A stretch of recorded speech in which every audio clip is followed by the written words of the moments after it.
Before we begin, I would just like to say that a lot of people may comment, but this drama is over, why are you still talking about it?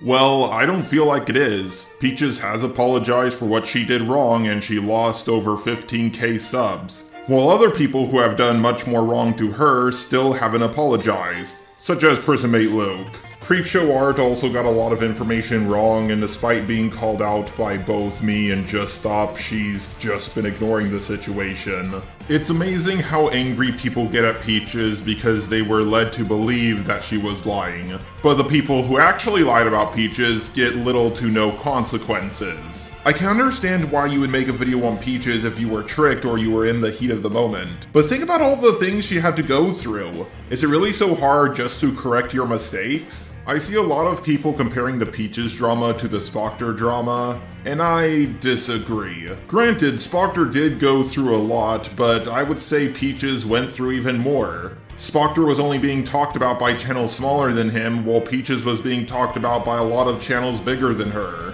Spoctor got justice for everything that happened to him, but I can't really say the same for Peaches. Don't get me wrong, she got a little justice, but it's nowhere close to enough. Now before we get into the video about Camila Cuevas, I need to quickly recap the Peaches drama. It all started when the devil, going under the alias Prismate Luke, made a video on Hopeless Peaches. Prismate Luke made a lot of claims about Peaches and put up screenshots that actually contradicted what he said. He claimed she was a suicide baiter along with a bunch of other things. If you want more information about this, I already made a video on this situation, go check that out.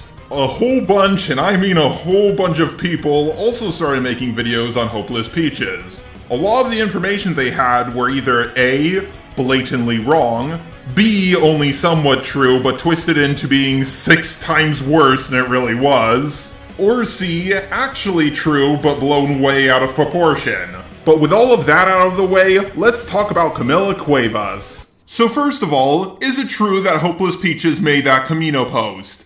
Yes! Yes! Wait, isn't Camino the place they make clones? And she has apologized in 2021. However, she also apologized back in 2018. And it would be very useful if Camila Kai actually mentioned this. I don't want any drama. Me neither. That's why I'm trying to talk this out with you. See if we're on the same page or not. I believe Strelok when he said you're a good person. You're his friend, and I trust him. Do you think you did wrong in what you did? I am too emotional, and I posted publicly. I've told even my friends that I was wrong in that. We were both too emotional in different, yet clashing areas. My mistake was not clarifying things with you directly. I apologize. I'm sorry for not straight up asking you if what we were doing was alright. We assumed incorrectly on both ends. So, we cool? And blowing things out of proportion, I guess. That's better than not at all, I guess. Oh no, we're cool. I'm just trying to get this gut-wrenching feeling off my stomach. So just so we're clear here, Peaches said sorry 2 to 3 years ago, and Camila held on to it until Peaches had a drama to bring it up again. I understand she has recently quote-unquote forgiven Hopeless Peaches, again, but how do we know she's not gonna go back on it once Hopeless Peaches is in a drama again? It's a beautiful day outside. Birds are singing, flowers are blooming, and on days like this, girls like you should really be burning in hell. Hopeless Peaches' first apology wasn't well taken by Camila. You misspelled. Sorry for lying about you selling posters and lying about you not crediting me. And also lying about... Surely this will clear up all the lies you made up and attempts to defamate my name. It'll surely clear that one up. Yeah, this is something I've noticed about the critics of Peaches. They don't like accepting apologies. If you apologize, they want you to remake it. Hotbox's apology to Hopeless Peaches wasn't the best. He doesn't really go over all the mistakes he has made. But Peaches can tell he's making an effort, and she forgave him. And Hotbox did way more to Peaches than she did to you. Hotbox may be a guy who was played for a fool, but at least he follows the rules. You claim that no one's in a position to deny someone else's apology, yet you denied her apology for 2 to 3 years. No one is in any position to deny someone's apologies. just to accept them and move on. I understand you did offer Peaches compensation, which is good on you. But you kept the merch in the store until March 31st, 2018, if not longer. I understand that you claimed that it didn't make any money, which I have a hard time believing you. But it's the thought that counts, not whether it made money or not. You went back on that promise that you made to her. You stepped over that line, and now you're going to have a bad time. Even after Peaches apologized, Camila kept on going after her. You don't need a pathological liar working with you. Oof, she's gonna sue you. LMAO. Honestly, she'll look for someone else to work with.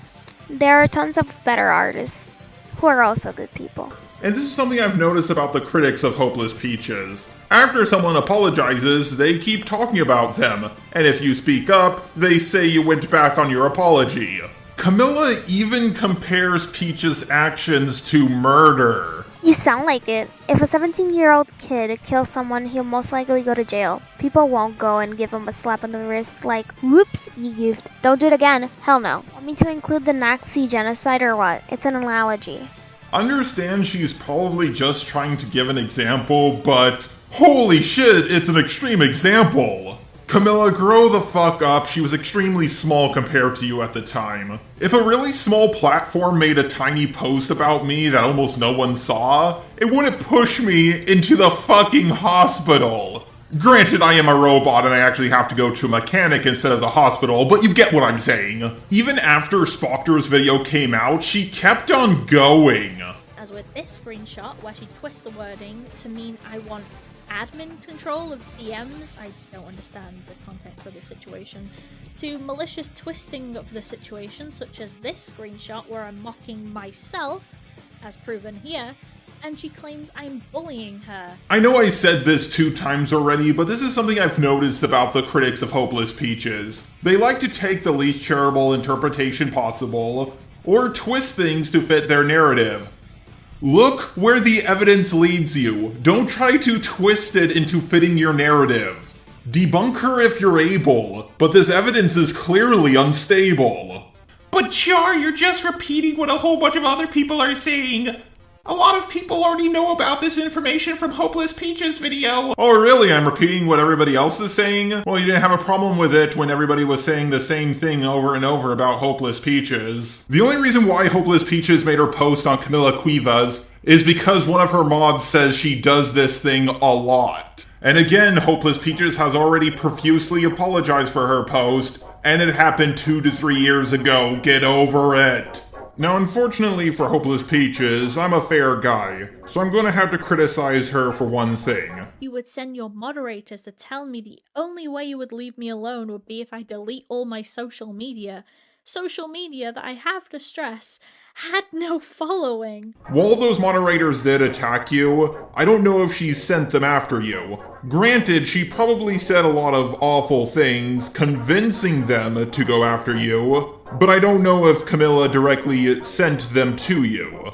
I'm not saying Peaches is wrong, I'm just saying there's not enough evidence to make this claim yet. But now I would like to turn over the microphone to a smaller channel, Harley TBS. Because me and him found more information about Camila Cuevas that Hopeless Peaches hasn't gone over. I'd like to hop in quickly and give my piece on some new information that's come out about Camila in the last few days. That being this big response she made where she addressed everything and said that she was never out to get Peaches, and that Peaches was lying again, and that Peaches was bringing back an old drama, which seems really hypocritical, and she claims that Peaches was starting drama for no reason, which can be the exact same thing said directly back to her when she went to Luke and gave him a bunch of information for another video about Peaches. And Camila claims she isn't a snake, as she directly snakes another person and says that they were lying about things, putting words into her mouth. So, I don't know, that seems kinda untrue if you ask me. Then Camila addresses that there was a lot of misunderstandings. So, they were misunderstandings. I don't really understand Camila's point here. If she recognizes that everything was misinformation or misunderstandings from the start, why did you go to Luke and feed drama with other videos? And how dare you say that Peaches and others were feeding into drama, when that is exactly what you did yourself? And you even knew that this was just misunderstandings, because you and Peaches had apologized in the past. You just wanted a chance to get back at Peaches. That's my opinion. I think Camila is one of the most egregious people in this whole situation. I feel like she just doesn't want to look like it anymore, so she's being very careful to like play it off like she didn't do anything wrong. But she very much did. She went to Luke and brought up something that had already been apologized for that she knew was misunderstandings, so that Luke would make another video about Peaches. That's the truth. Camila then replies to other people, saying that she doesn't even think that Peaches is a bad friend, and firstly, this response doesn't even make sense with the above comment, but going through this response, Camila says she feels bad for Peaches because Peaches has already apologized. Yeah, she also apologized ages ago, you didn't accept that one, so why is this one different? Camila says she apologized, which is fair enough, but she didn't apologize for all the right things, and she missed out on a lot of things in her apology. And then finally, Camila says she's done with this whole situation now, and thinks that it should just be let die, which is really stupid, because Peaches had just defended herself. You can't just be done now that Peaches has defended herself. You should address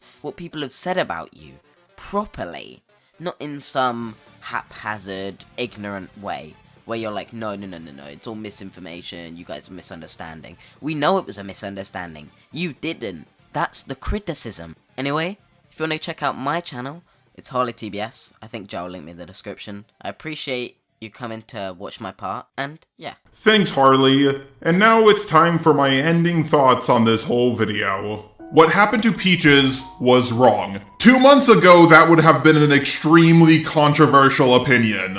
But now at long last, people are seeing the light. That being said, a lot of the critics of Hopeless Peaches are ignoring their wrongdoings, and they're basically getting no punishment for it. I'm happy to know that in the commentary community, if you lie about someone, you basically get no backlash for it. John Swan lied? Who cares? Hopeless Peaches will still lose twice the subs as him. Prismate Luke got caught lying multiple times? Only lost about 2/3 the subs Peaches did. CreepShow Heart. Jesus. She can just ignore this situation. In fact, tomorrow she could make another video about Hopeless Peaches, and the like to dislike ratio will still be in her favor. It really doesn't matter what she says in the video, more people will be on her side. And even now, plenty of people still think Hopeless Peaches is a rotten peach. Which is why I'm not doing these videos for revenge. I'm doing it for justice. Justice for Hopeless Peaches. The more videos I do about Peaches, the more people will see that a lot of the claims about her were absolutely wrong. Which is why I'm going to be starting a Hopeless Peaches playlist after this video goes up. I already covered Prismate Luke, CreepShow Art, and now I have covered Camila Cuevas. Next time we're going to go over all the wrongdoings of Avrona. To everybody watching these videos, please don't attack anyone. Instead, go give Peaches a like on her video about this whole situation, resubscribe to her, and give her a comment to support her. I know this situation got really out of hand, but unless someone like you cares a whole awful lot, nothing is going to get better. It's not.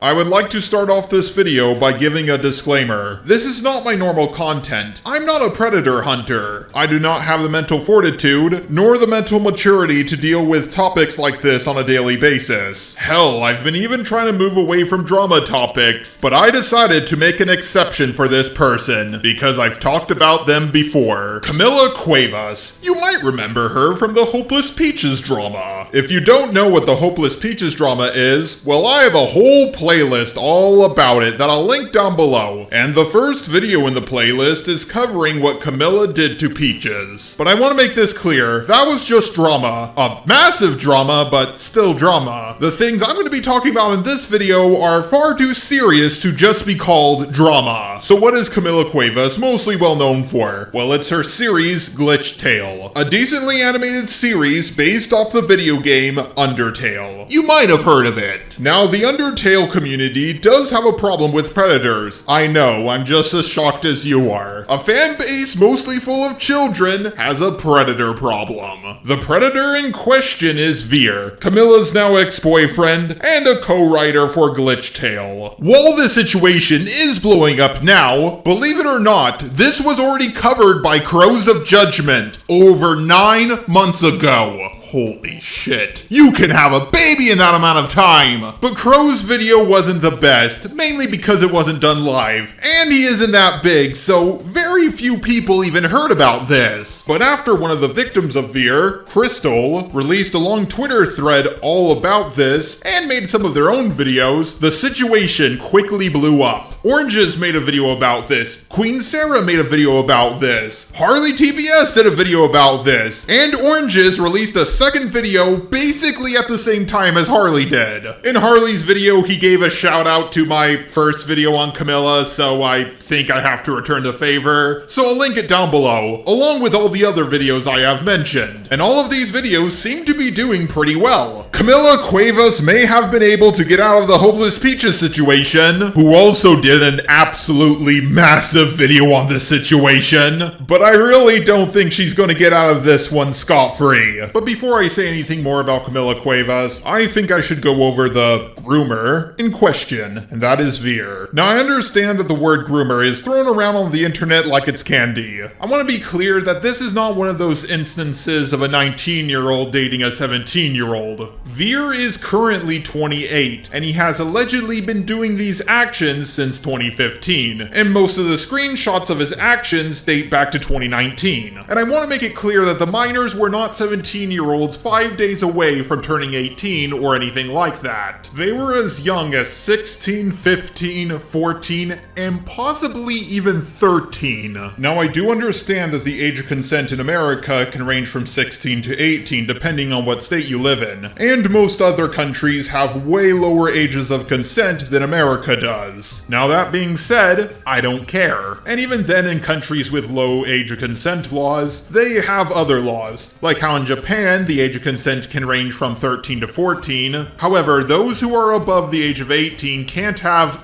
coitus with them. But how do I know this actually happened? These could just be allegations. Well, A, there's a lot of screenshots proving it, and B, Veer admitted to it on a recorded call. Let me simplify this. So she knew that you were a predator. And she knew I'd hurt one person. So she knew you were a predator. Just, I guess so, for that person, yes. Yeah, it doesn't matter. Like, one person, 5 people, don't matter. If it's one person, you're still a predator in this situation, correct? So she knew that you were a predator, right?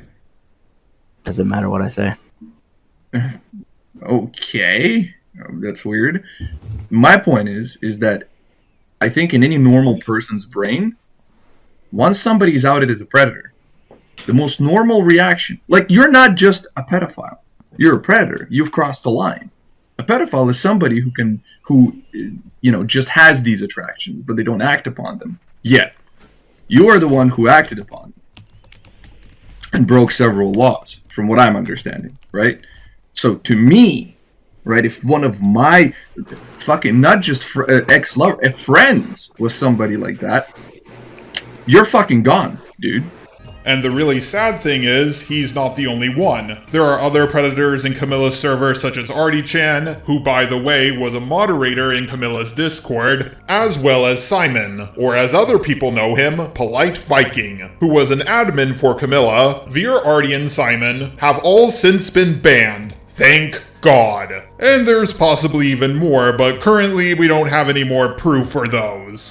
A quick editor's note, considering this was all recorded 2 months ago. Since then, more staff have been exposed for being inappropriate with minors. Raised Clock, a former admin, and Skater Bomber, also an ex-admin. Both of them have since been removed. Alright, but seriously, I need to ask, why is there so many people like this on Camilla's staff? Seriously. We're going to need a graph at this point.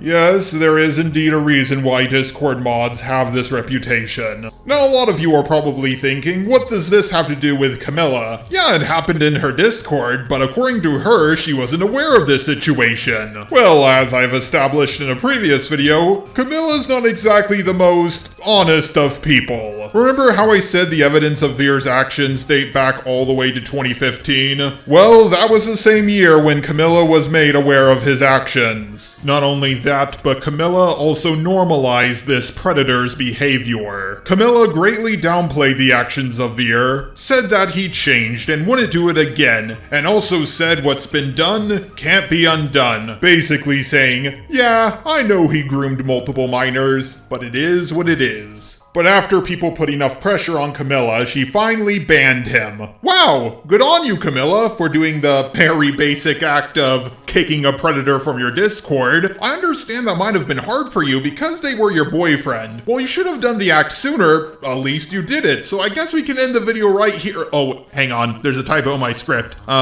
She let them back in after 5 months. According to Camila herself, she let him back in, but only in a private chat, where only he and about 25 other people were. But she neglected to mention that 10 of those people were minors. Camila did ban them a second time on October 14th, 2022, which was the same day Crystal's Twitter post calling her out dropped. So Camila knew this guy was bad, and also bad for her PR, but she didn't do anything until she was called out. But at least she banned him for real this time, and will never do anything more with this groomer. Oh, she played League of Legends with him on November 1st, 2022. Not even a full month after she banned him the second time. Camila, just before she did this, only 3 days before, was mocking people making videos about this on her Discord, saying things like LOL, which means she is laughing in response to the victims coming forward about this. Saying other things like, I endangered minors, I guess. Can't wait for the hour-long video essays on how terrible of a person I am. People are making videos on you because not only did you defend a groomer, but you also lied about doing it. Once a bad guy, always a bad guy. You had the chance to deal with this for years. You are not getting called out right now because you called people slurs in the past, or what you did to Peaches. If this was the only thing you did wrong, you would still be getting called out, and rightfully so. It doesn't matter to them if all he was doing here was sharing stories. Oh my god! Stop lying! He was grooming minors, not just sharing stories. And that makes me just as bad, or worse. No. He is worse for sure, but you gave him access to minors. You assisted him in what he did, and that is why you are getting called out. She then says her next video will be bait for everyone to leave hate comments under, then delete it later. It also will be in Spanish. So she thinks she will get away with this, but I don't think she knows how much trouble she will be in. Also, at one point she locked her Twitter. Based. It's also strange that at the same time all of this was happening, she was having real-life problems with her family. Now, I want to make it clear, she might really be having problems with her family, but at the same time, the timing works out a little too well. So please, take this point with a grain of salt and don't go after her for it. But also don't forget that she put children in harm's way. Camila made an apology that would have been good if she didn't lie. And keep in mind, she made this post after doubling down twice. More specifically, she made the apology post after Queen Sarah showed that she lied about everything. And Peaches exposed her for the aforementioned Discord messages, where she mocked those who had a problem with her putting kids in danger. At the end of the day, Camila has made the move to apologize, in big quotation marks, because she was caught, not because she was actually sorry for what she's done. Now, it might be worth mentioning that I'm in a different room today. Or a cave, for that matter. There's absolutely no reason for me being here. Oh, Yeah, you're in my place, Jar, and I don't recall inviting you here. aren't you the one editing this though? Oh yeah, I apparently am editing this whole thing. Okay, you can stay. Anyways, as previously mentioned, I made a video going into detail in cooperation with Crystal. Camila made 2 statements on the matter where she non-stop lied, tried to put blame on Crystal to deflect, and used another one of Veer's victims as a shield. She also misrepresented an entire conversation she had with Hopeless Peaches. In this conversation, Camila attempted to lie to Peaches directly, and it didn't work out too well. Camila took to her second statement trying to say that Peaches didn't want her side of the story at all. In case you haven't noticed yet, there's a running theme with Camila where she makes statements about the situation that are 100% bullshit and she just hopes that you don't look at the evidence at all. It's all out there in my video and Peaches' video. At this point, Camila is just banking on the fact that many people in her audience have no idea of what she's done because she has non-stop lied about the situation, including in her apology, which we will go over in a moment. If you'd like to see her statements comprehensively broken down, the link for that is in the description. But I am here today to go over her amazing apology, because the more I read it, the more I want to bash my head against the wall. So let's begin. I'm not looking for an excuse or an explanation. I just wanted to tell the truth behind my actions. To those of you who don't know what I'm talking about, to put it briefly, Veer, the person I had been working on to write parts of the story I make for my animations, has been confirmed to have groomed minors some years ago. I was oblivious to this fact and to how disgusting it all was until last year. When I learned about it, I took action and removed him entirely from the community. Sometime later, I had been told by one of the people he lived with that he had attempted against his life. This shook me to the core, and it made me feel guilty and responsible for it. He kept saying how I'm basically the only reason he was alive, and how nothing had meaning anymore now that he wasn't able to interact with anyone, and how depressed and miserable he was. And I felt obligated to do something about it, and I made a mistake. In pity, I allowed him back into a chat where some close friends of ours were, something I shouldn't have done.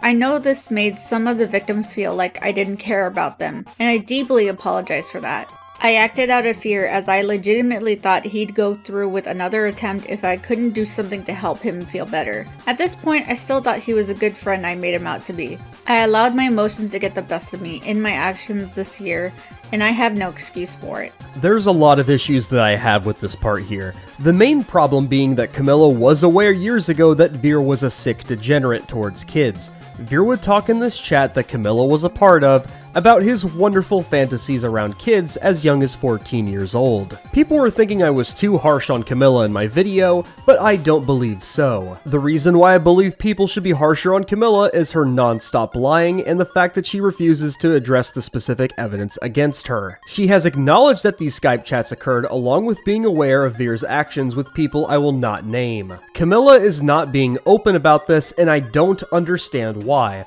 Look, if you were manipulated by Veer to an extent, I'll give you that, Camila, but the fact that you doubled down on your lies, and then now you admit to some of it but not all of it after you were exposed, tells me that this isn't good enough. It wasn't until a few days ago that I realized how little I mattered to him, or at least that's how I felt.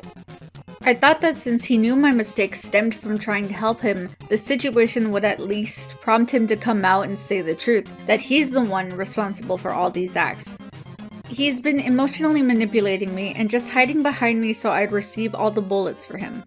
But that never happened. I thought that he'd come out and own up to it all, to clear things up in public, fully knowing how complicated my situation is in real life right now, and fully knowing how much this was affecting me physically and emotionally. I took too long to realize that that is not what a friend would do, and it took me longer to accept that he wasn't one. For that, I also apologize to anyone who I upset with my actions.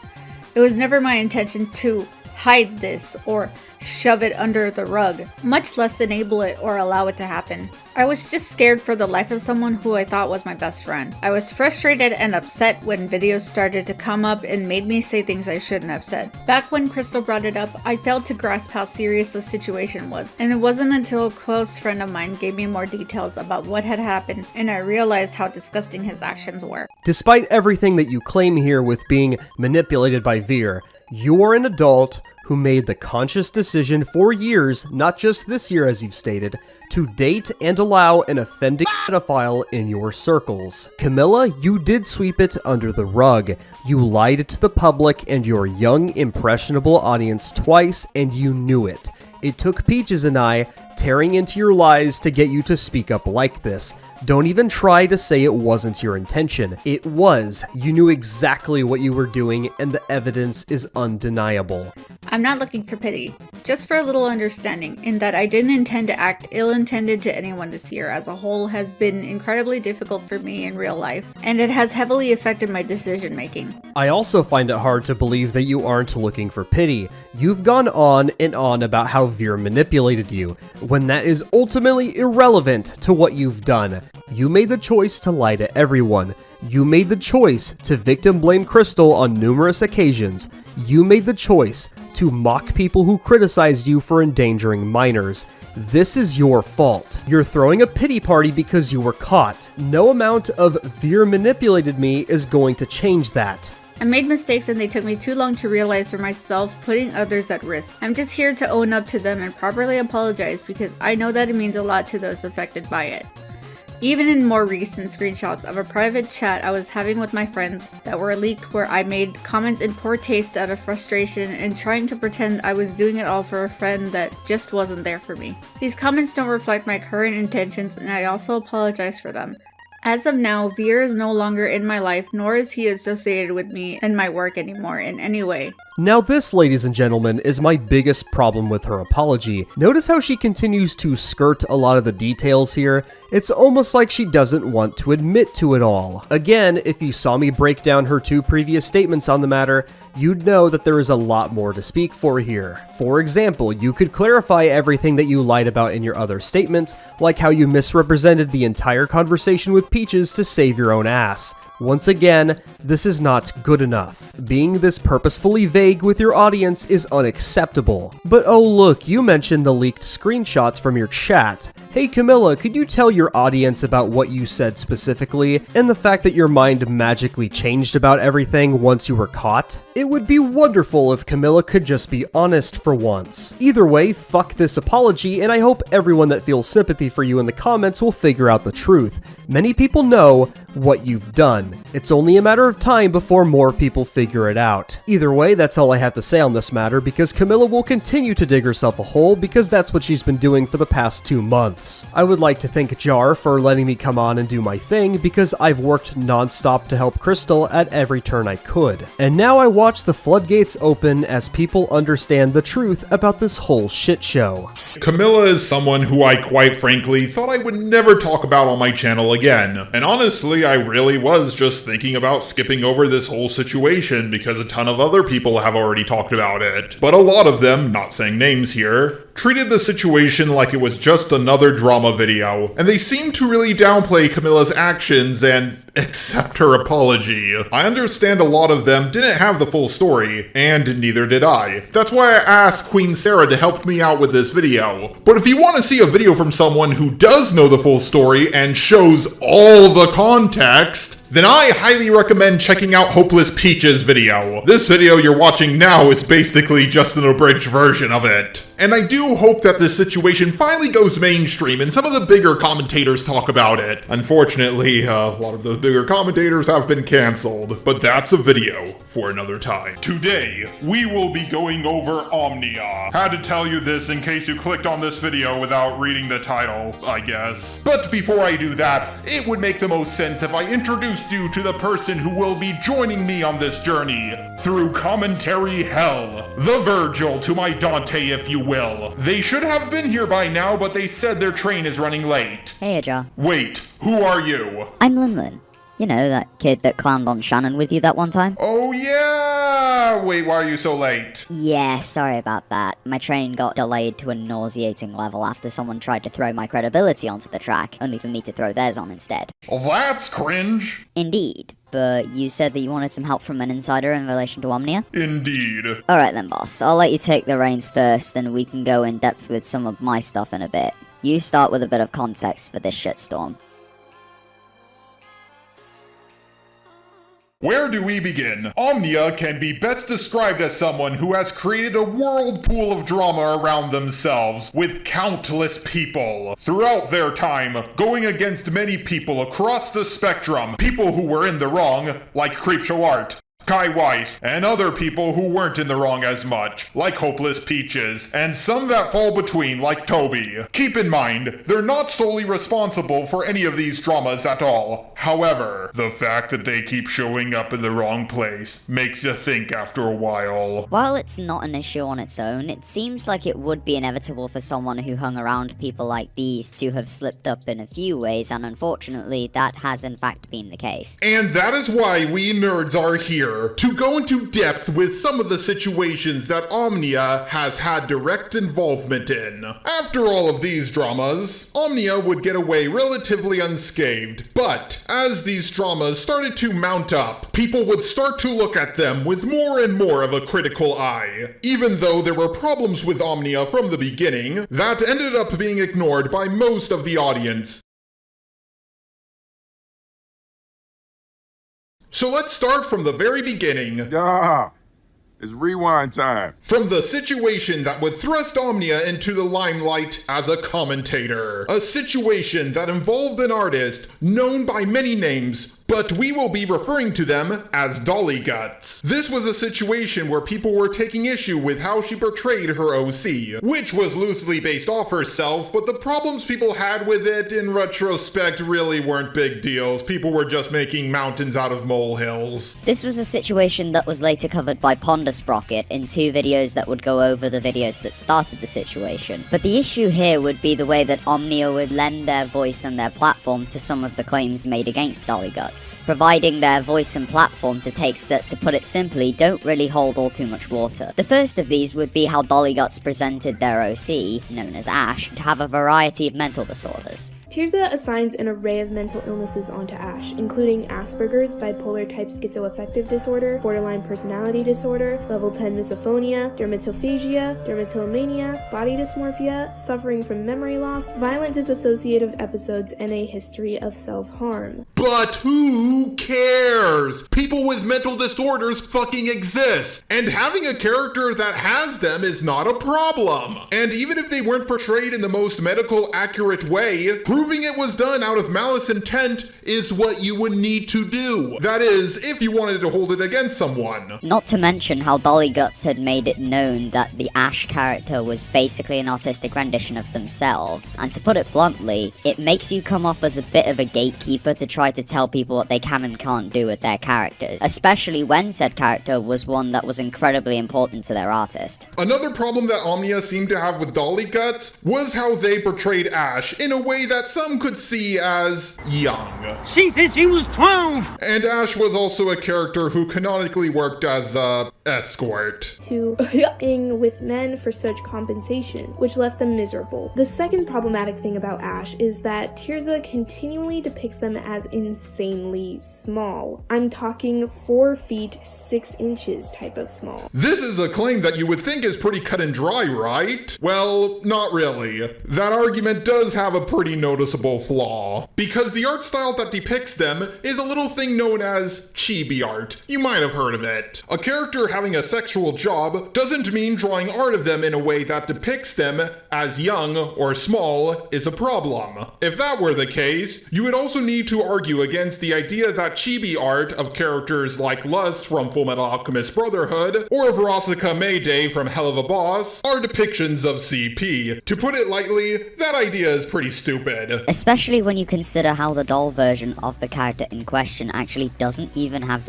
So if this was done to sexualize children, the only thing that would make this an issue, then why would that have been done? It just doesn't make sense. Unless you realize that this wasn't done for the sake of doing that, and was instead likely done to present themes of innocence in the pieces that have Dolly Guts' character take this form. And from here, there really isn't much more that we can go into without very harshly towing the line of going over very sensitive issues that don't really do much more than prove the point that the last 2 arguments we presented do. So to summarize, Omnia's rise rise to fame in the commentary community occurred because of how they would lend their platform to claims that were shoddy at best, because when you hold them to the littlest of scrutiny, they don't really hold much more structural integrity than a house of cards. But the story doesn't end there, folks. Omnia would keep making content and would keep gaining influence in the commentary community. But one day they would get a big spike of attention from a little drama you might have heard of, the Toby drama.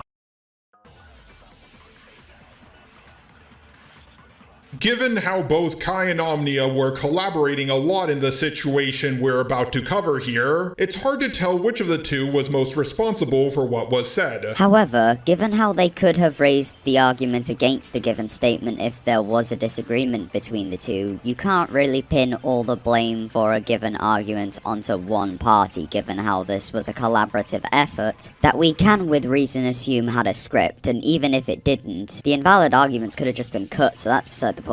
Either way, this segment is going to be going over the Toby drama. But wait, Lin, isn't the drama long dead by now? You are just beating a dead horse to revive the drama. Okay, that is frankly the most nothing argument I have ever heard, that does absolutely nothing to contribute to a given conversation and merely deflects from it instead. A drama being dead does not mean that a given argument about it is invalidated, so if your statement does not actually engage with the conversation and instead simply seeks to dismiss it, that would suggest that you know that your ideals about a given conversation do not hold much water after being challenged, and you should frankly shut up. Anyways, the Toby drama was one of the most impactful dramas on the commentary community in recent memory. For those of you who may be unfamiliar with the events of it, I have made a video discussing it on my channel that you can check out if you need to be caught up to speed. But either way, this was a situation that heavily involved Omnia, and certainly gives us a lot to talk about in terms of their misactions. So let's start from the beginning here, back at the first video that Omnia made regarding the situation. One thing both Kai and Omnia were very good at during their time in the commentary community was pulling the race card, while doing it in a way that would make it hard for most people to notice. The first thing we will cover regarding the Toby drama was an incident where Omnia did just that. One of the biggest arguments that Omnia had in their first video on Toby was calling Toby a performative activist who did not truly support the Black Lives Matter movement, despite publicly showing support for it. The part that I'm more interested in about Toby's pitfalls lies with her performative activism, as well as her inability to properly accept and receive criticism. Ask yourself this. What kind of person pops into the head of most people when they hear about someone who doesn't support BLM? A racist. Yes, this argument isn't directly making the claim that Toby is racist, but the argument is constructed in a way that would indirectly lead a viewer to come to the conclusion on their own. When Omnia and Kai were both interviewed together by Spoctor for his video on the situation, Kai claimed that no one was called directly racist in the drama. Me, Thuman, Omnia, none of us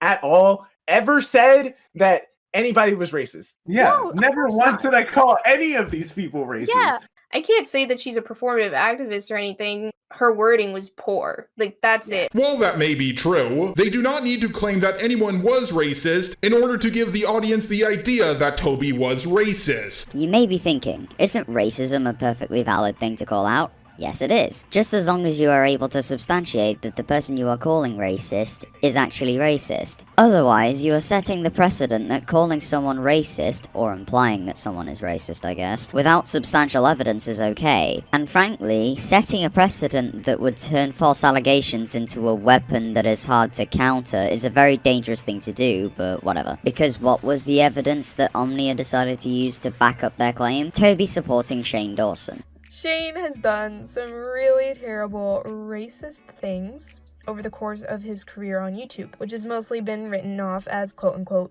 jokes over the course of his career as a creator on this platform. Shane has said the N-word multiple times and dressed in blackface more times than he has done makeup looks, which is disappointing to say the least. When you assume someone, such as Toby, who is so vocal about being pro-black life, be against a creator like Shane, who has perpetuated negative stereotypes of black folks so frequently? Apparently not. I am not here to say that any of the shit that Shane has done was acceptable. It was pretty repulsive and tasteless as far as I'm concerned. However, claiming that Toby is lying about supporting BLM because of supporting Shane at the same time is about as flimsy as the story of Halo 5. Because someone is able to support someone that has done some pretty dodgy things without supporting them doing said dodgy things. Supporting Shane and supporting BLM are not mutually exclusive concepts from each other, so you can't exactly say that Toby is pretending to support BLM just because she supports Shane. But the drama didn't stay on YouTube for very long. It ended up being taken to Twitter not too long afterwards. Omnia saw Madlibs making a vague subtweet that mentioned that she wanted to cover someone on her channel, despite the fact that she normally doesn't do that. Omnia would jump to the conclusion that this subtweet was about them. Not only was there nothing to support such an absurd accusation, but it would turn out not to be the case, after Kai joined in to go off on Madlibs as well. Madlibs Art, who had absolutely nothing to do with the situation, decided it would be a good idea to vague tweet Omnia. But before I get into that, I want to be 100% transparent and say that Omnia and I both made a miscommunication in this subtweet that Libby made about Z Fix's art. Omnia assumed that it was about her and replied, and I went on to defend her as well. Nezzy Monster, who I'll get into in a moment, as well as Libby, soon clarified that this tweet wasn't about Omnia. Neither was Libby's upcoming video. That's our bad. We made a lapse in judgment. How egocentric do you have to be? You saw that someone wanted to make a critical video and immediately thought it was about you. And in terms of Madlibs, while the stuff on Twitter that we are covering does end there, things that relate to Libby didn't. After Toby had released her response to the drama at that point, Omnia's response to Toby's response had a clip near the end that went a little like this. Right now, I'm speaking to Madlibs Art and whoever else you're collaborating with on this supposed video y'all are making. Unless you're looking to end up like your little friend right here, just don't do it. You already look bad for getting yourself involved for no reason other than to do Toby's dirty work. So just spare yourself the time and the inevitable tank in subscribers and just make some other video. Why would you do that? What is gained from indirectly trying to hush the other side of the argument in a way that is unnecessarily confrontational, attempting to get the other side of the debate to shut up instead of allowing them to make their case and maturely responding to their points isn't how you debate. It is how you avoid your views getting challenged. And at this point, that should be all from the Toby drama that needs to be covered, as it has ultimately been covered in depth in other places by other people at this point. So we will now move into talking about another drama that Omnia would be heavily involved in, the Hopeless Peaches situation. To give a bit of context, near the end of the Toby drama, prison mate Luke would bring very serious claims to Hopeless Peaches given how she was involved, albeit to a very minor degree. And while we are not here to talk about Luke, you can go watch some of my other videos that debunk the claims he made about Peaches. This is a topic that has ultimately been covered to death, and it goes over some quite sensitive themes when doing so. But to give a little TLDR, Omnia's involvement in the Peaches drama was something that took a situation that was already awful and simply made it worse. Especially given how long it took for them to just swallow their pride and actually correct the mistakes, like the use of Peaches' grooming thumbnail in their own thumbnail. And at that point, it seems that this drama has been covered in depth by Jar enough at this point to effectively leave it at that. And on that note, I think it's time to move into a little something that actually no one has been publicly informed about just yet, so hold on to your hats. Editor's note for Linlin. I brought this up a few times before, but a few of you might remember the CreepShow art situation. I left a comment underneath Emily Artful's video, saying that CreepShow art hurt me and my friends as well. Omnia left this lovely tweet about it, saying I was making Emily Artful's video all about myself, and my comment was only for clout. I can't even leave a comment without having Omnia harass me. Omnia's most recent controversy that they found themselves in was that they traced someone else's artwork without properly crediting them. It's not that big of a deal for me, but knowing the art commentary community, they really have a problem with tracing, so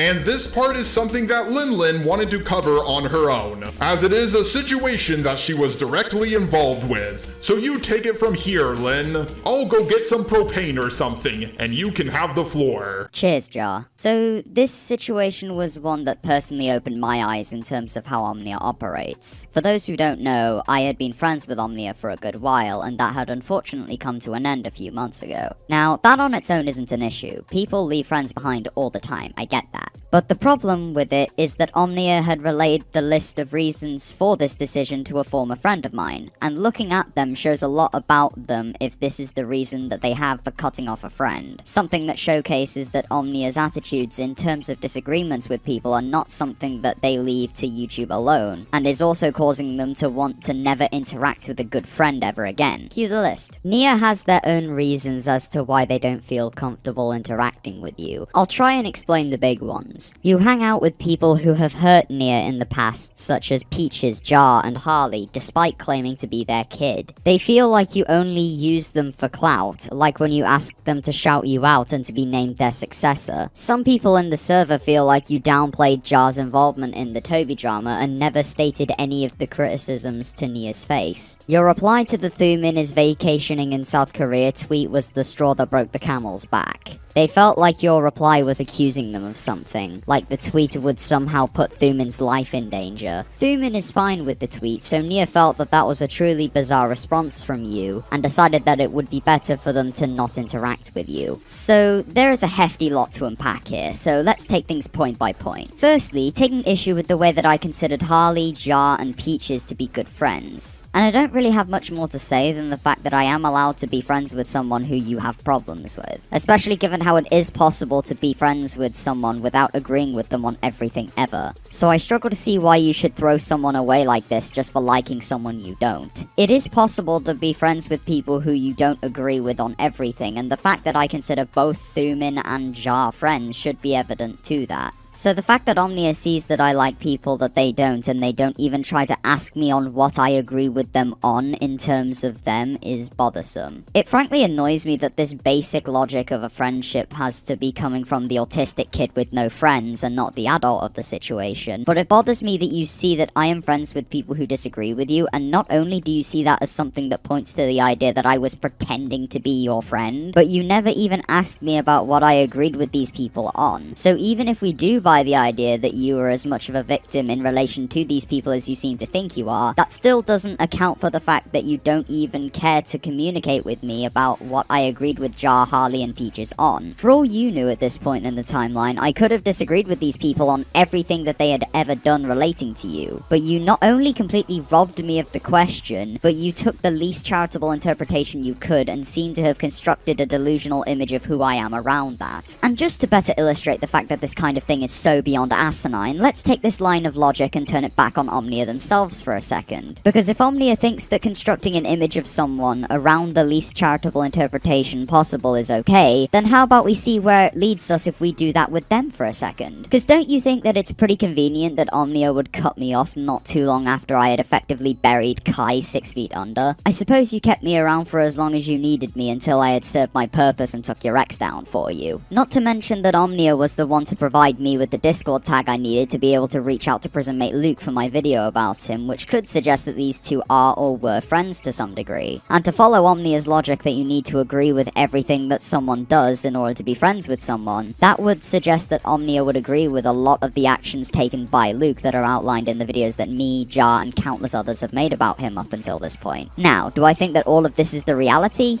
No, because I have common sense. However, this is just to better illustrate the fact that taking a massive leap in logic like this to construct an image of someone around that is underhanded to say the least, as it does absolutely nothing to assist in a constructive conversation at all, and instead does the exact opposite. It brands someone as having a core set of values that this argument doesn't even substantiate, so that you can avoid having to actually confront someone's arguments properly. Which leads us to Omnia calling me a clout chaser who just used them to get attention when I would call myself their successor, when, like, no. That was a meme I liked to make based on a time when you had said that I was literally your child in your words, and I rolled with the meme that I would succeed you in your position in the YouTube commentary community because I thought that it was funny. And yet, you apparently see this as an example of me trying to leech fame off you? I'm sorry, but that just doesn't make any sense to me. Because not only does your example not even do anything to substantiate the hypothesis that you give, but the argument itself makes no sense either. And to best illustrate that, let's put ourselves into the perspective of who Omnia thinks I am for a second here. According to Omnia, I was just being their friend because of the fact that they have a significantly more sizable platform than I do. However, if I was someone who was only around Omnia for clout, why on earth would I stick by Omnia during the time that they were being called out for supposedly exploiting the legal system to steal Kai Weiss's cat? I'll set the scene of the situation here. After parts of the legal proceedings between Omnia and Kai, Omnia would be granted full legal ownership of the cat that Kai had shown to have owned even before the two were together. This would put a lot more of a skeptical eye onto Omnia at the time, as they were branded to have abused the legal proceedings to steal Kai's pet. And despite that at this stage, being associated with Omnia could have dealt damage to my public reputation in theory, I stuck by them because while we do know that Kai owned the cat before the relationship, there simply is not enough public evidence as to what went wrong during the relationship that caused those looking over the case to side with Omnia and give them ownership of the cat. As far as I'm concerned, there is simply too many possible unknown variables that could be at play here, and I therefore stuck by Omnia, and even kept the neotology meme in my Twitter bio after a point that I was questioned about why I was supporting a cat stealer. To put a long story short, someone who was just around Omnia for clout would have seen the fact that being associated with them eventually did more bad than good for their reputation, as calling myself Omnia's succession clearly didn't make me a celebrity now, did it? And would have left Omnia and publicly disavowed them for all that they had done in the eyes of the common consensus at this point. And even though I stuck by Omnia when it would only do me harm in the eyes of onlookers of the situation, I was only their friend for clout's sake according to them. And all I have to say to that argument at this point is that it's based on the worst possible interpretation of events, despite the fact that we have evidence to suggest the opposite to be the case that Omnia seems to completely ignore, as it is contrarian to what they believe to be the case. And that is why this line of reasoning for Omnia cutting me off bothers me as much as it does. They take a conclusion, skew whatever they can to fit their own preconceived narrative, and then just completely disregard an example that suggests against what they're claiming. It's lying by omission at the most literal sense of the word. And to add on to that, I was going through my old tweets at one point and I actually found something quite interesting. This tweet I made in support of Omnia. Why does this tweet bear any relevance to the conversation, you may ask?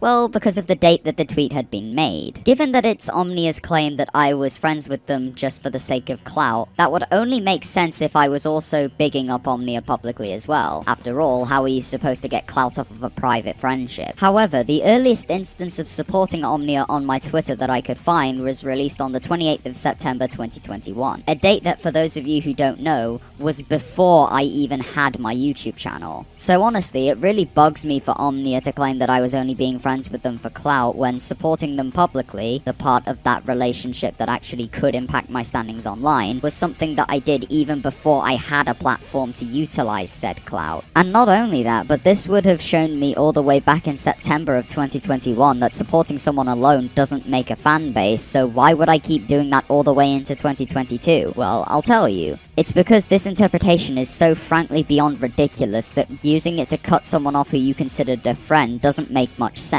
Well, that is of course unless you were pretending to be my friend, but I do doubt that. In addition to this list tries to say that I was a clout chaser because of asking Omnia for a shout out. Given how overly vague this is, it doesn't actually say which of the two possible instances of this that it's talking about, so that's why I'm going to be addressing both of them. The first of which would be a time when I asked Omnia to react to my CreepShow art video on stream, and the reason that I had done this was because of a little message that I put at the end of the video. Fourth is thank you to Omnia and their Twitch chat. We PogChamps at Neotology are the best chat on Twitch hands down, so come vibe with us sometime. Basically, the reason I had asked Nia to show that on stream was because I wanted them to know that I supported them and the other members of their circle in a way that would also provide feedback from someone in the community that I had a lot of respect for and that had a lot more experience than I did. It wasn't a move specifically made for the sake of attention at all, and the fact that this unneededly uncharitable interpretation is drawn upon for no reason reason bugs me. But it doesn't bother me as much as the other possible instance that the list could be referring to, which is the case where I had asked Omnia if they would be able to help spread the message about when NSFW artists were creating lewd images of my character. And to put things bluntly, if you think that a situation where I was effectively begging you on my knees to help in a situation that was pretty fucking traumatic to me was done for the sake of attention, then it seems like you were really scraping at the bottom of the barrel to find something to hold against me. Even a situation where I was desperate, in a situation where I had felt completely helpless and hoped that you would be able to lend your platform to voice the fact that what was happening to me and countless others was disgusting. And that isn't even taking into account how the list of complaints features the idea that I downplayed Jar's involvement in my video covering the Toby drama. And this is the moment where I don't have much more to say beyond the fact that this is just a bald-faced lie now. And this is apparent due to how I state it multiple times throughout the video that the point of me making it was to point out the fact that, in my opinion, everyone who got involved in the Toby drama to any significant degree handled it just as badly as the others did. So allow me to tell the tale of an overly drawn-out drama that had a record-breaking 0 people in the right. In a situation so populated as this, where almost everyone was screwing up in at least some way, getting even more people involved just isn't gonna get us anywhere. After going over this drama one final time, it had been made clear to me that the counts of people who were in the right during this drama that changed YouTube commentary forever all the way through was absolutely none of them. And I am sick to death of people looking back on the drama thinking that it was a black and white situation, despite the fact that it just isn't if you take 1 second to take off the Stan goggles for any given side and realize that the creators that both you and I love screwed up too. And what makes this drama so fascinating for me is that it was able to change the commentary community so much while having absolutely no major player who was objectively in the right all the way through. My video did all it could to put everyone on equal footing because no one involved in that drama was anything close to perfect as far as I'm concerned. Everyone on both sides of the fence had at least one problem that I would be able to point out somewhere.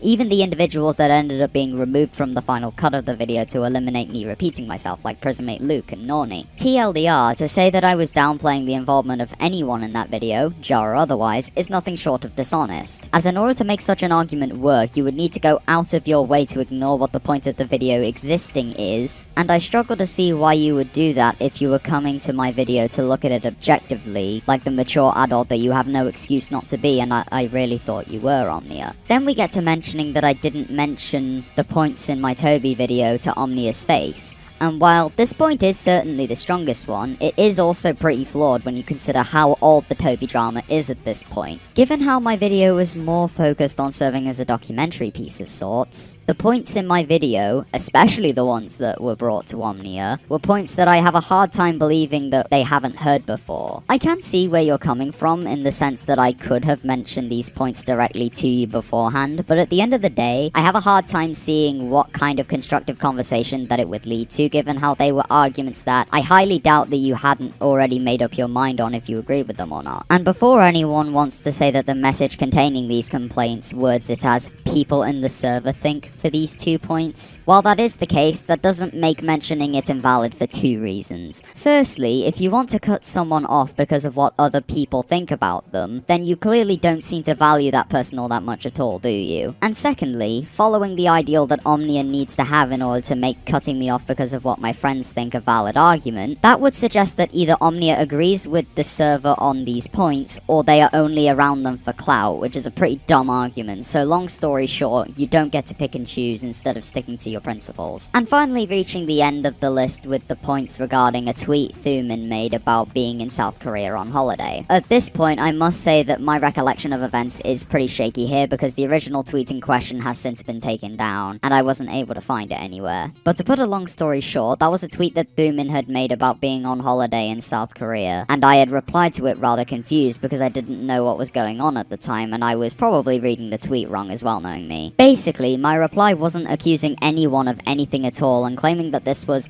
the straw that broke the camel's back confuses me because with me not taking the issues with your involvement in the Toby drama to you directly, while I certainly don't agree that it was as much of a problem as you seem to think, at least we can both agree that that actually happened. And here's another editor's note of something that has been brought to my attention. After I was going over this part of the video with a few friends, one of them had pointed out that they were able to find the tweet that I was referencing here. Although seeing it, it seemed to raise just as many questions as it did answers, as I still can't really see how this comes across as accusatory in any way, or for that matter, anything beyond confused. And with that, this message was the last thing I ever heard from Omnia, at which point I think that perhaps this was for the best. Given how much this situation has been mentally shattering to me, it is more than likely a good thing that I am no longer friends with Omnia today. Someone who would throw me away with the drop of a hat as I would hint towards the idea that they may have been wrong about something. Someone who pretended to value me as a friend whenever we were in course together, and yet they are willing to spit in the face of other ideals that they would seem to have in order to never again interact, in their words not mine, with someone who went against the idea that they were a saint. And after points were made on my platform that despite giving you as much benefit of doubt as I possibly could, acknowledged that you'd done a very natural and forgivable thing called making a mistake, you decided that throwing me out was the most convenient option for you, and you did so without so much as directly telling me what the problem was yourself. And given how you want to sit up there on your high pedestal of a community that is built upon people disagreeing and having conversations with each other, the fact that your anti-any other opinion mindset goes so far that you would end up cutting people off just for being friends with people that you don't like frankly bothers me. To put it short, Omnia, you have absolutely every right to give into a frankly toxic,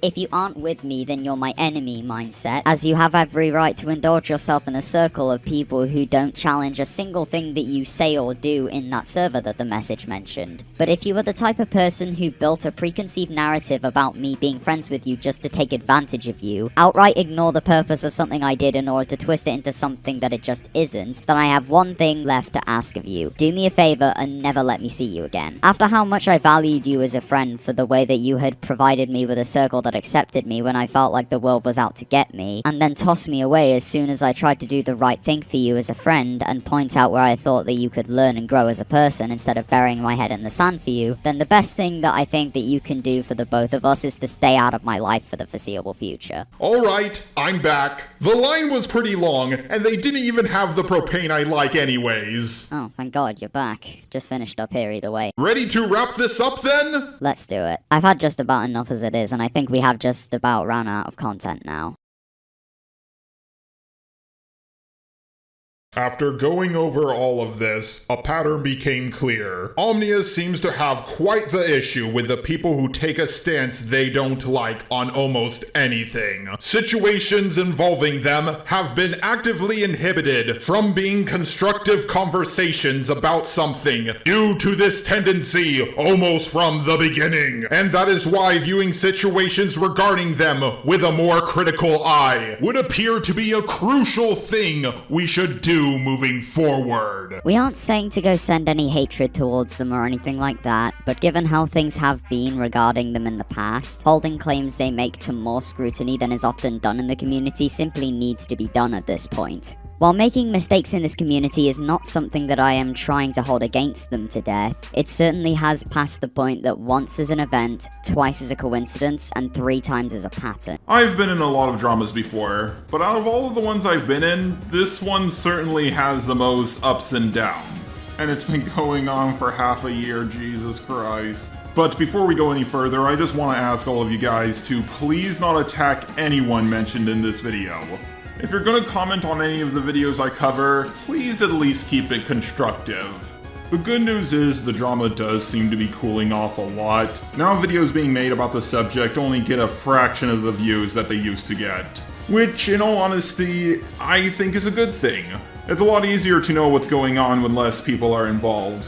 Today we will be talking about Kai and Omnia. And I know I keep saying this, out of all the videos I made, I'm probably the most afraid to make this one. But I mean it now more than ever. I'm not really afraid of the size of Kai and Omnia, more so, well, last time I talked about them it didn't go over so well. Maybe if I talk about them by myself and don't include anyone in the video, things should go over a lot more smoothly. I'm going to do my best to be nice in this video, and I'm also going to have my roommate, Professor Dreadlock, who by the way, is a POC, look over my video before I upload it. So for those of you who don't know what the hell is going on, allow me to give a quick little recap. There was this thing called the Toby drama. And because of poor research, people missing context, rumors being spread, along with a whole bunch of other shit, many people mishandled the drama and things quickly went from bad to worse. And I'm probably the most at fault for this. This caused a lot of people to make videos on yours truly. I was pretty terrified, but people quickly forgot about me and started going after Hopeless Peaches. It all started with Prismate Luke's video on her. It by far had the most damning claims, but the evidence to support those claims really weren't that good. In fact, sometimes they contradicted them. This caused a lot of people, and I mean a lot of people, to start making videos on Hopeless Peaches. Many of them spread around claims that Luke made, and the claims Camila Cuevas made. Camila Cuevas did have some proof of Hopeless Peaches bashing her in a Camino post, but she left out the fact that she apologized for that, and they worked things out 2 to 3 years ago. I mean, people get on my ass for reviving the Toby drama because it was a month old, but this is just ridiculous. Avrona made a few claims, but in retrospect, Peaches was absolutely right about him. The dude's completely insane. And the most popular video on Hopeless Peaches was the one made by CreepShow Art.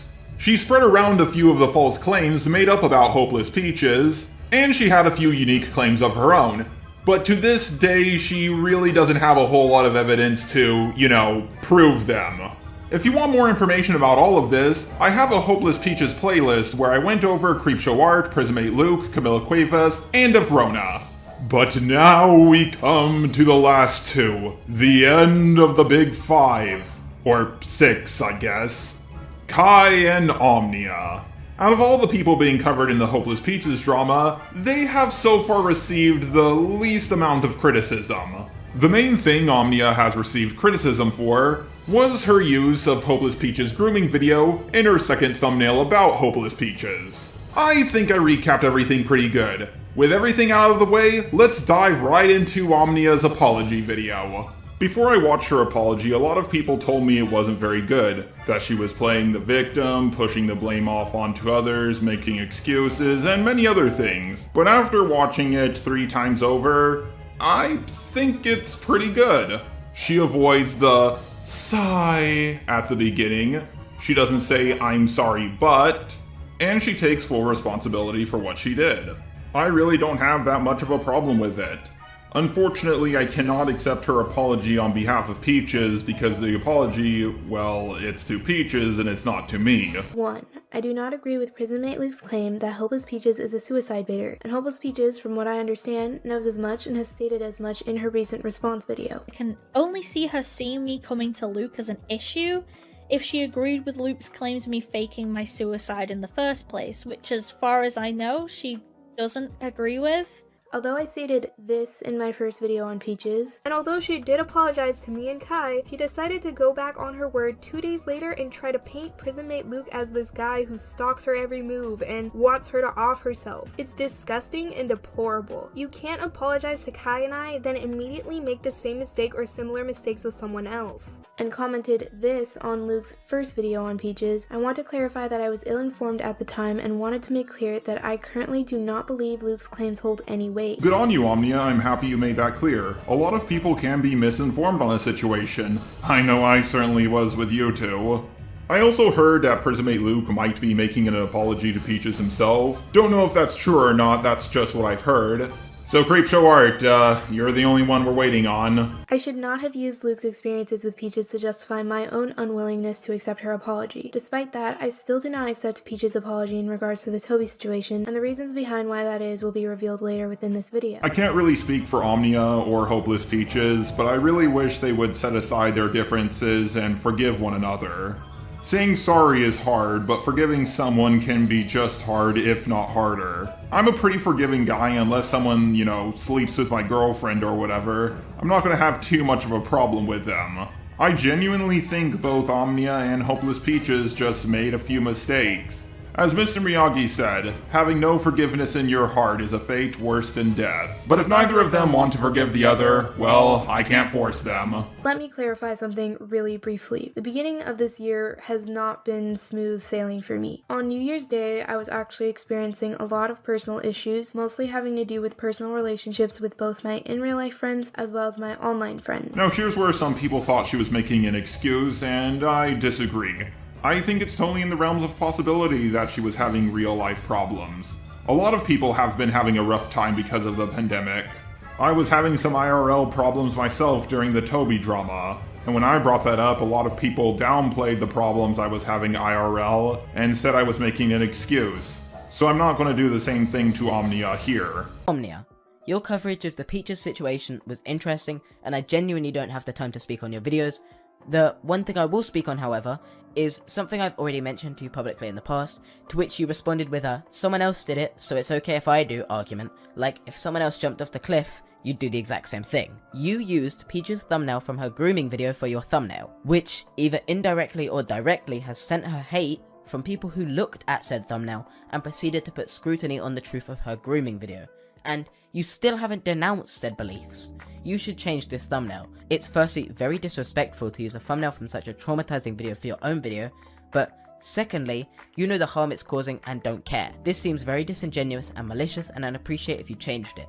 For the most part, I can agree with Harley on this segment of his video. His point that my usage of Peach's thumbnail indirectly led viewers to put scrutiny on the validity of Peach's grooming story is sound. Though, as I've stated previously, those are conclusions the audience members came to on their own accord, and I should not be held accountable for the conclusions that my viewers have come to regarding this thumbnail. Unless I've specifically stated myself that I personally do not believe Peach's grooming story, you cannot correlate those conclusions with my beliefs. And that's a fair point. No one can really control their audience. And I'm also happy with Harley when he said either directly or indirectly, giving her the benefit of the doubt, assuming she didn't do it on purpose. If Peaches simply had made it publicly or privately clear to me why she was okay with Skritta's thumbnail but not mine, provided additional context pertaining to the consent she gave regarding his usage, and her relationship with that particular piece of art as soon as Harley questioned me about my intentions on December 16th, I highly doubt this situation would have blown up the way it has today. Now some people did see this part as Omnia victim blaming, and yeah, I can kind of see why. I can understand why Peaches didn't contact Omnia publicly or privately. She just made 2 massive videos on her, and from Peach's perspective, Omnia probably wasn't willing to listen to her. That being said, I can understand Omnia's perspective as well. While she did get a little bit of backlash, Peaches, the main victim, didn't come forward and tell her.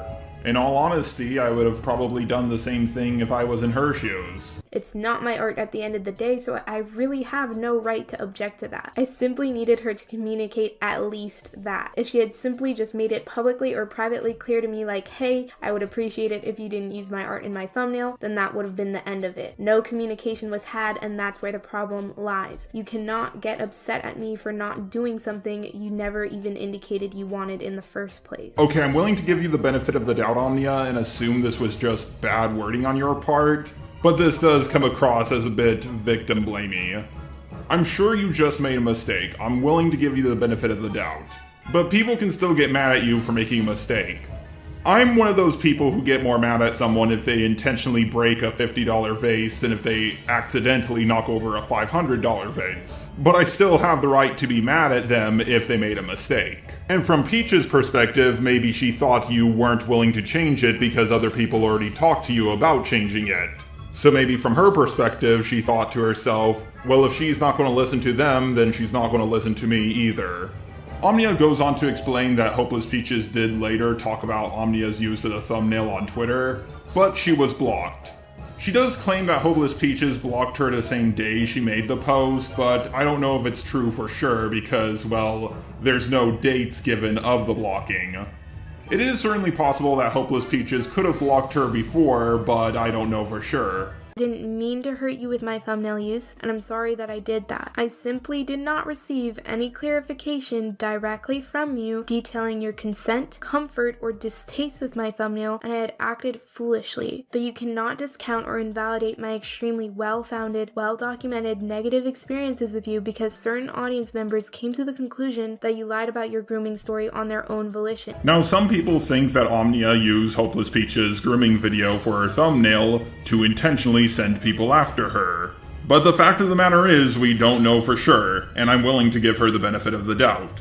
Her video on Hopeless Peaches was a bit off in some areas. A lot of the conclusions Omnia came to were very similar to how Hopeless Peaches came to the conclusion about her thumbnail. A lot of it seemed like misinterpretation, or certain phrases meaning things to different people, like Hopeless Peaches saying that she knows Kai and Omnia, when Kai and Omnia says she doesn't know them enough. But of course, this whole argument is subjective. Everybody has their own definition of what it truly means to know someone. And Omnia, I just want to clarify that according to Manga Kamen, Hopeless Peaches tried talking Manga Kamen out of the script he made. And she worked on it before me and Butters were involved. And in retrospect, if we didn't get involved and Manga Kamen just made the video himself without me and Butters changing anything, everything would have gone down so much better. I said a lot of stupid things, and I didn't know Butters was a friend of Toby until after she joined the project. At that point, I thought it would be bad sportsmanship if I just kicked her out of the collab. But Butters ultimately did take out a lot of the criticisms we have for Toby. But in the end, it was still my video, so I take full responsibility for her actions. I would simply describe this as a misunderstanding on both you and Harley's end. As I've stated previously, the thread and replies I created on March 12th were not meant to be my refusal to alter the thumbnail. Rather, it was simply my way of looking for answers, me asking for clarification, seeking to understand why there were inconsistencies with my usage and your friend's usage of the same image. I was looking for an explanation that was never provided to me till I asked for it myself. Well, I'm willing to believe that Omnia didn't know Skritis had consent from Hopeless Peaches to use her thumbnail. It should also be noted that Skritis' video wasn't an attack video, while Omnia's video was a criticism video. So I can understand even if Hopeless Peaches didn't give Skritis consent, why she would be okay with his use of it and not hers. But I am glad that Omnia is giving Harley and Hopeless Peaches the benefit of the doubt, saying that the whole thing was probably just a misunderstanding on both of their ends. Honestly, I don't think any of these dramas would have gone so out of hand if there was better communication on both sides. But now we come to Kai's portion of the video and, oof. Once again, I'm gonna say, please don't attack anyone. At all. Please don't send them any hate messages, for the love of God. I'm gonna be skipping what he said about Harley, because Harley already made a post responding to a lot of the claims Kai and Omnia made about him, so if you want to know about that, you can either pause this and read it, or check the link in the description. I'm going to try my best to be as nice as I can here, but let me tell you guys, it's not that easy. I'm just going to skip the Joker impression. Here's what he had to say. Kai, that was like the best part of the video, and 95% of the reason why I was in the video with him. Why would you skip it? It was so funny. But in all seriousness, one thing I have to note is that I joined in on the last minute. I did not know what Harley was going to say. In retrospect, that was a pretty dumb idea. But the main problem I have with Harley's video is that he gives me an angry face. Like, Harley, why? I was trying to sound reasonable. I know I don't have that much emotion in my voice, and that's why I use stills to show my emotion. Why did you use the angry face? Kai and Omnia, I'll give you some friendly advice. I would advise against doing a video on Hopeless Peaches, or the Hopeless Peaches situation at all. Unless, of course, it's to apologize and, you know, permanently throw Prismate Luke under the bus. That's really your best option here. Daddy Luke is not around anymore, and I've noticed that your 2 videos on Peaches agreeing with him are still up. I apologize on behalf of my editor for the whole Black SpongeBob thing. And no, it's not blackface, it's black. There's no exaggerated black features. But Omnia, you made that thumbnail yourself. You did it intentionally, and it took you forever to change it. The tides of battle have turned. But I don't want this to keep going. I made a mistake, and I don't want you two to make the same one I did. I'm holding out an olive branch here. but this is the last chance I'm willing to give. I recommend taking it. For one, I don't want your olive branch. You can keep it. I told you once before in my video on you, I don't want your apology, and I honestly don't want anything to do with you. And it's also hilarious to me that Hotbox can do so many awful attack videos on Hopeless Peaches. He says sorry, doesn't really explain what he does wrong, he just says sorry, and she forgives him. But yet you can't do the same. Really? I made my response and you realized your video wasn't good. I don't need anything else from you. Also, neither I nor Omnia made the claim that your black SpongeBob was blackface. Well, I never made the claim that you and Omnia said it was blackface. Now, to be fair, I should have worded myself better here. I was more so referring to the people who do think it's blackface and not specifically you and Omnia. However, many people did make the claim that it was blackface, such as Prison Mate Luke, and I think Thuman did as well. But just to clarify, Kai and Omnia didn't claim it was blackface, at least to my knowledge. Omnia literally said herself that it was just simply black. Soul. Also, would you mind explaining why you decided to throw in Black SpongeBob while you were reading it? Like, genuinely. What purpose does that serve? Is that supposed to be for entertainment purposes too? Was it supposed to be funny? Was it supposed to get people to laugh about black people? Or like, Kai's black, LOL, Black SpongeBob, you know, like, this is such a funny idea. I don't know, just questions I'd really love answers to, bro. And I answered those questions for Omnia and apologized on behalf of my editor. My editor also explained himself. Jar has no intentions to put anything like that in his videos. His editors do what they want to do. They put what the fuck they want to put in the video. That's just how it's always been. Every editor sends Toby, Josh, Lemmy, me. All the editors have a free will to put what they want in the video. So this is completely on my bad. And I do want to mean this. I do not intend it to be racist or anything remotely shape or form at all with that. And to give the brief context of why it was there, but basically, the reason why the Black SpongeBob was put there was just because I thought Jar kind of sounded like SpongeBob. And I had that Black SpongeBob from the race bending video I did for Jar. I re-edited the race bending video and did a bunch of thumbnails for him. Along with one of his friends. Thank you so much for bringing me on for this video. I would like to say that the editor, did not have any ill intentions in this video. He did not mean to hurt people. I myself am African American, and I feel no real hatred or ill intentions in this video. It was extremely inappropriate joke, but I've known this guy for years, and he would never make any kind of joke like this. He actually, in fact, condemns people who are legitimately racist and say racist jokes. It is not his intentions to be racist. Now, a lot of people have made the argument that, oh, it's one of Jar's editors. Of course he's going to say whatever Jar wants him to because he's paid by him. The thing is, that editor has only worked on like 3 or 4 of my videos, and I don't work with him anymore. Trust me, my editors will leave me at the drop of a hat. I have gone through literally dozens of them. But unfortunately, Kai, and to a lesser extent Omnia, since he is in her video, didn't really like the answers I gave, and we're gonna get into that now. The real issue is with your reasoning, Jar. This is what you said. As for the Black SpongeBob he put up when I was reading Kai's comment, that's an inside joke between me and my editor from the race bending video. We didn't mean for it to come across as racist, but it kind of did. So I do apologize for that. For the love of God, I don't know why he thought it was a good idea to put it in.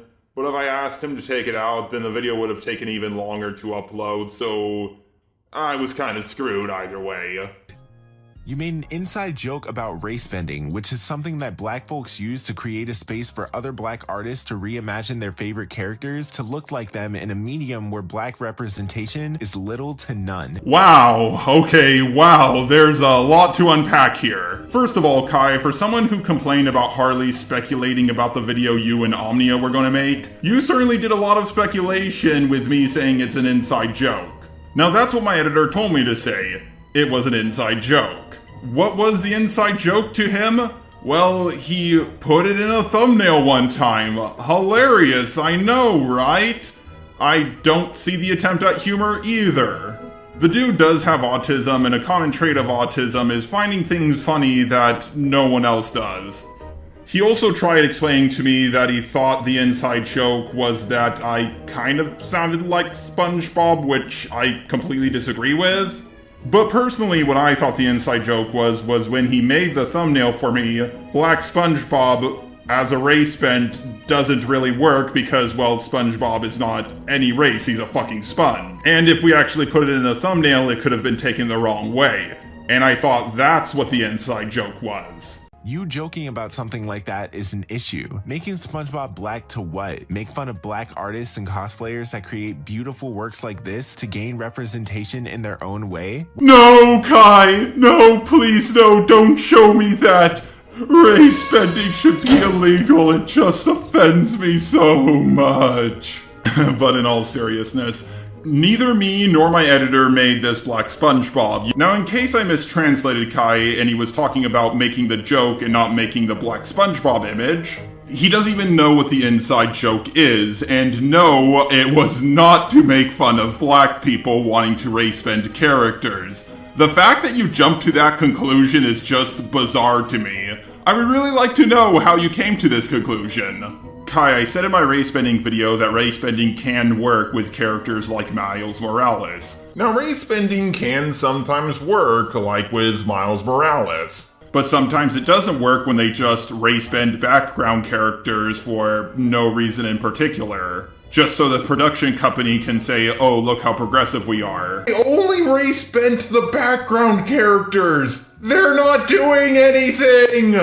The three main characters are white, the comic relief is white, and most of the side characters are white. It's only the background characters who are diverse. It's not good representation when it's just a blip in the background that no one can really identify with. And I understand why the majority of characters who are race bent are white characters. There's really not enough black representation or representation of other groups. I've seen a lot more white characters race bent into other races than other races are race bent into being white. Now, to be fair, there are way more white characters than there are any other race of character. I don't think if you take a white character, make them a different race, you're anti-white or anything like that. While I do think blacks are represented more than, say, the LGBT community, they could certainly use a little bit more. But I don't think race bending is a good way to go about this, it's only a temporary fix. There are original black characters, like in Cannon Busters. It's too bad that no one watched it. Kai, I totally get where people who want representation are coming from. As a guy on the spectrum, I'm kind of sick of Hollywood autism. The only character on the spectrum that has been unique in recent years is, well, Eli Moskowitz, aka Hawk. And that's about it. What was the point of doing that? That is why you got called out for it, Jar. I'm surprised you apologized for that and decided to still attempt to justify it by saying it wasn't blackface, it was black, as if me and Omnia ever made that claim against you. I didn't claim that you or Omnia claimed it was blackface. I was defending myself from others claiming it was blackface. Me defending myself is not me justifying my actions. How did you even come to this conclusion? Jesus! I didn't start defending myself from people calling it blackface until others made the claim. Even in my apology video to you and Omnia, I didn't claim it was blackface. One thing I've noticed about Luke, Kai, and all the others is they really like to ignore the fact that it was my editor who did that. Now, a rumor has been spread that I don't check what my editors put up, and the fact of the matter is, guys, I do check what they put up. I just don't always catch everything. One of the most infamous examples of this was my I Hate Discord video. I said in that video, Discord is full of pedos, and they put up an image of a guy who I didn't recognize. After a while, I got a bunch of angry comments from Mr. Enter's fans. Then I realized that person was Mr. Enter, so I blurred out his face. And if you watched either of our videos on Peaches, you would see that Omnia never agreed with Luke in her videos. They had nothing to do with Luke at all, aside from Omnia using it as a reason to discredit Peaches' apology, which she already addressed earlier in this video. I'm sorry, Kai, but that's agreeing with someone. I'm glad she explained herself now, and I want to make it very clear to everybody that she now explained herself. But not accepting Peach's apology because of Luke's video is still agreeing with him. Yes, she didn't say everything Luke said is true, and I 100% agree with him on everything, but she still agreed with him. And you were talking about the Black SpongeBob image as if I was trying to make fun of black people. I don't know Omnia's life, you don't know my life. Harley did reach out to you and try to talk the situation over, and because you didn't want to talk to him, well, that led us to the conclusion that we came to. You talk about the thumbnail with absolutely no context to Omnia's life or reasoning to even understand why. Kai, I wasn't talking about your video. I haven't even seen your video on Hopeless Peaches. I said, and I noticed your two videos, the two videos Omni made, agreeing with Luke are still up. But I can understand how you came to the conclusion you came to. Sorry if there was any miscommunication there. And I never agreed with Luke on anything in my video. I explained his perspective and criticized Peaches for the comments she made about me in his comment section. My disgust with Peaches was saying that Luke implied that she wished she would die because of her tweets. No, Luke should not have called Peaches a suicide baiter, but Peaches should not say that Luke wanted her to die. Okay, never mind. I take back what I said. You did agree with Luke in your video. I'm not saying you agree with him 100% on every little detail, just that you agreed with him on a few things. Peaches never said that prison mate Luke wanted her to die. She didn't even use his name in the comment. She said because I didn't die, she's self-deprecating herself, saying if she only went through with self-deletion, she wouldn't be having to deal with all the backlash. Self-deprecating is something a lot of people do to make themselves feel a little better. I know I do it. Hey all, Editing Kai here.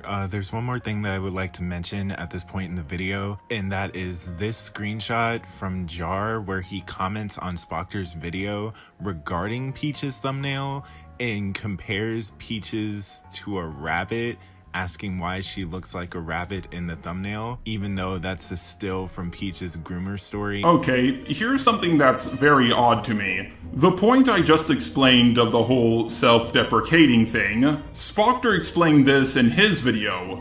This does not look like a lie at all. I feel like you're misreading that.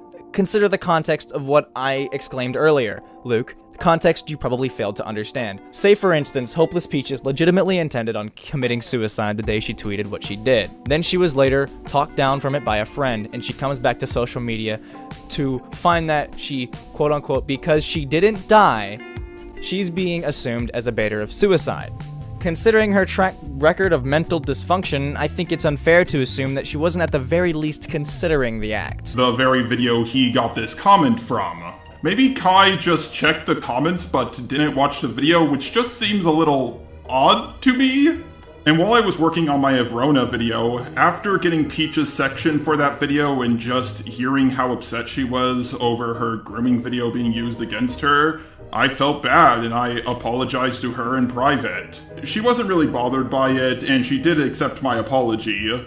But Kai, you can't get offended on Peach's behalf. I'm pretty sure if I just left this comment on her grooming video, she probably wouldn't have cared.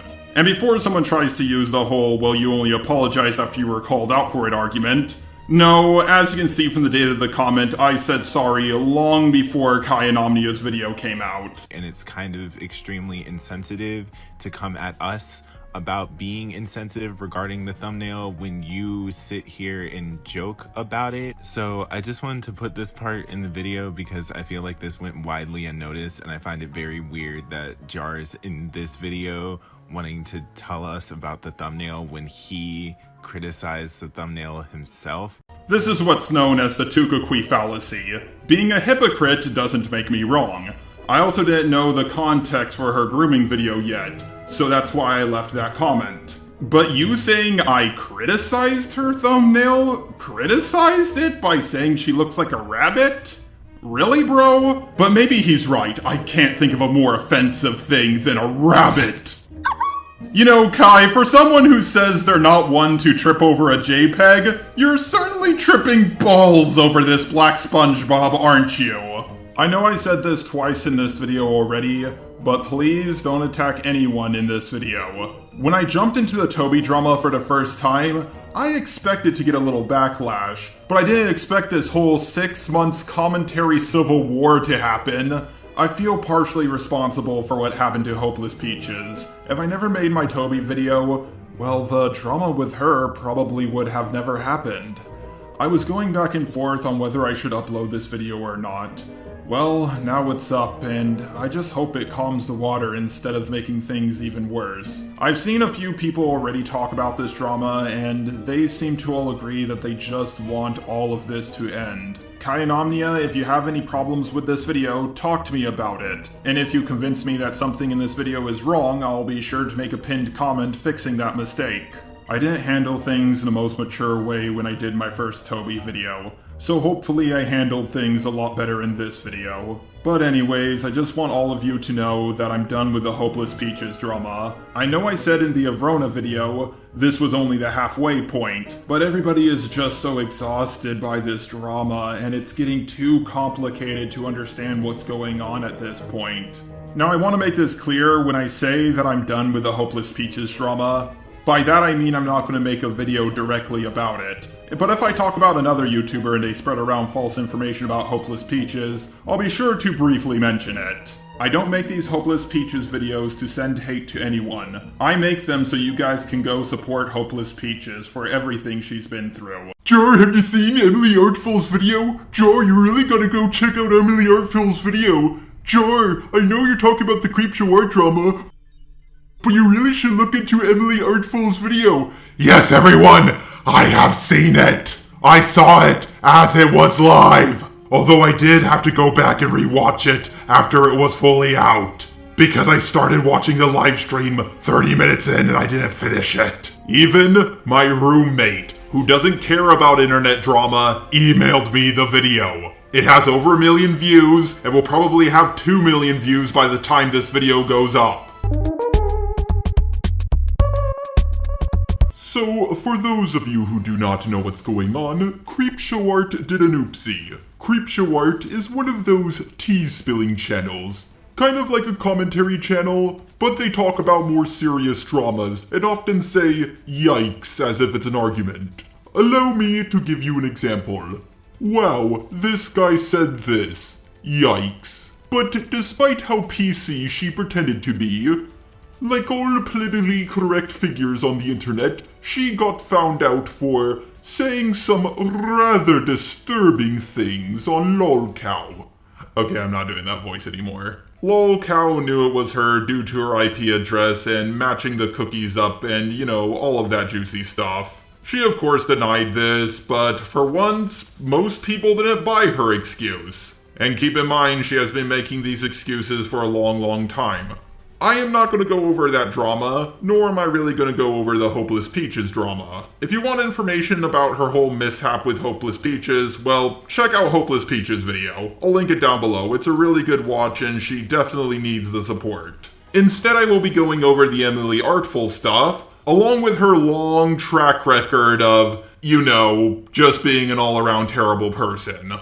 But before we get into that, I'm not really one of those YouTubers who say, please like and subscribe, but I'm getting really close to making YouTube a full-time job, and if you can help me out financially, check out my Patreon. But most importantly though, please leave a comment, even if it's a hate comment so I can work on myself and improve. But anyways, I talked about myself enough, now let's get on to the Emily Artful stuff. Now I just want to say, to make this very clear, I do believe Emily Artful's story. Not because I'm one of those, I believe all women kind of guys, but because it's about CreepShow art and this definitely sounds like something she would do. But unfortunately, she doesn't have evidence for everything she claimed, and a lot of the evidence is circumstantial. Don't get me wrong, I do believe her. I truly do. I don't have anything against Emily, and I have a lot against Shannon. But I still want everything I'm saying to be true, so I hate to do this, but I'm going to be saying alleged a lot throughout this video.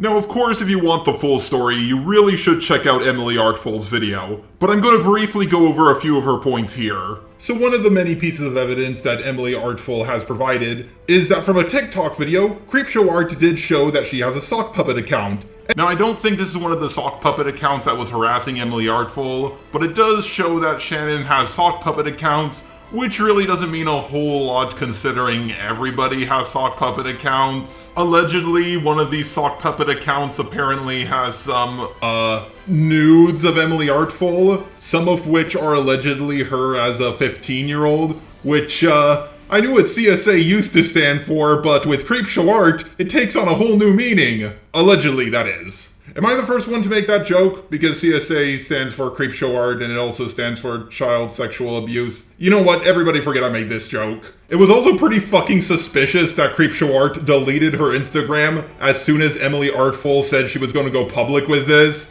And yes, they did have most of their conversations on Instagram. Now, it could have just been a coincidence, but, you know, there have been a lot of coincidences going on with the CreepShow Art drama. Too many to count. Emily Artful made a now privatized video where she talked about some gripes she had with another YouTuber, and she does say that it was not about CreepShow Art, but CreepShow Art decided to talk about it on her Instagram. But while she was talking about Emily Artful's video, she said this, which was pretty odd.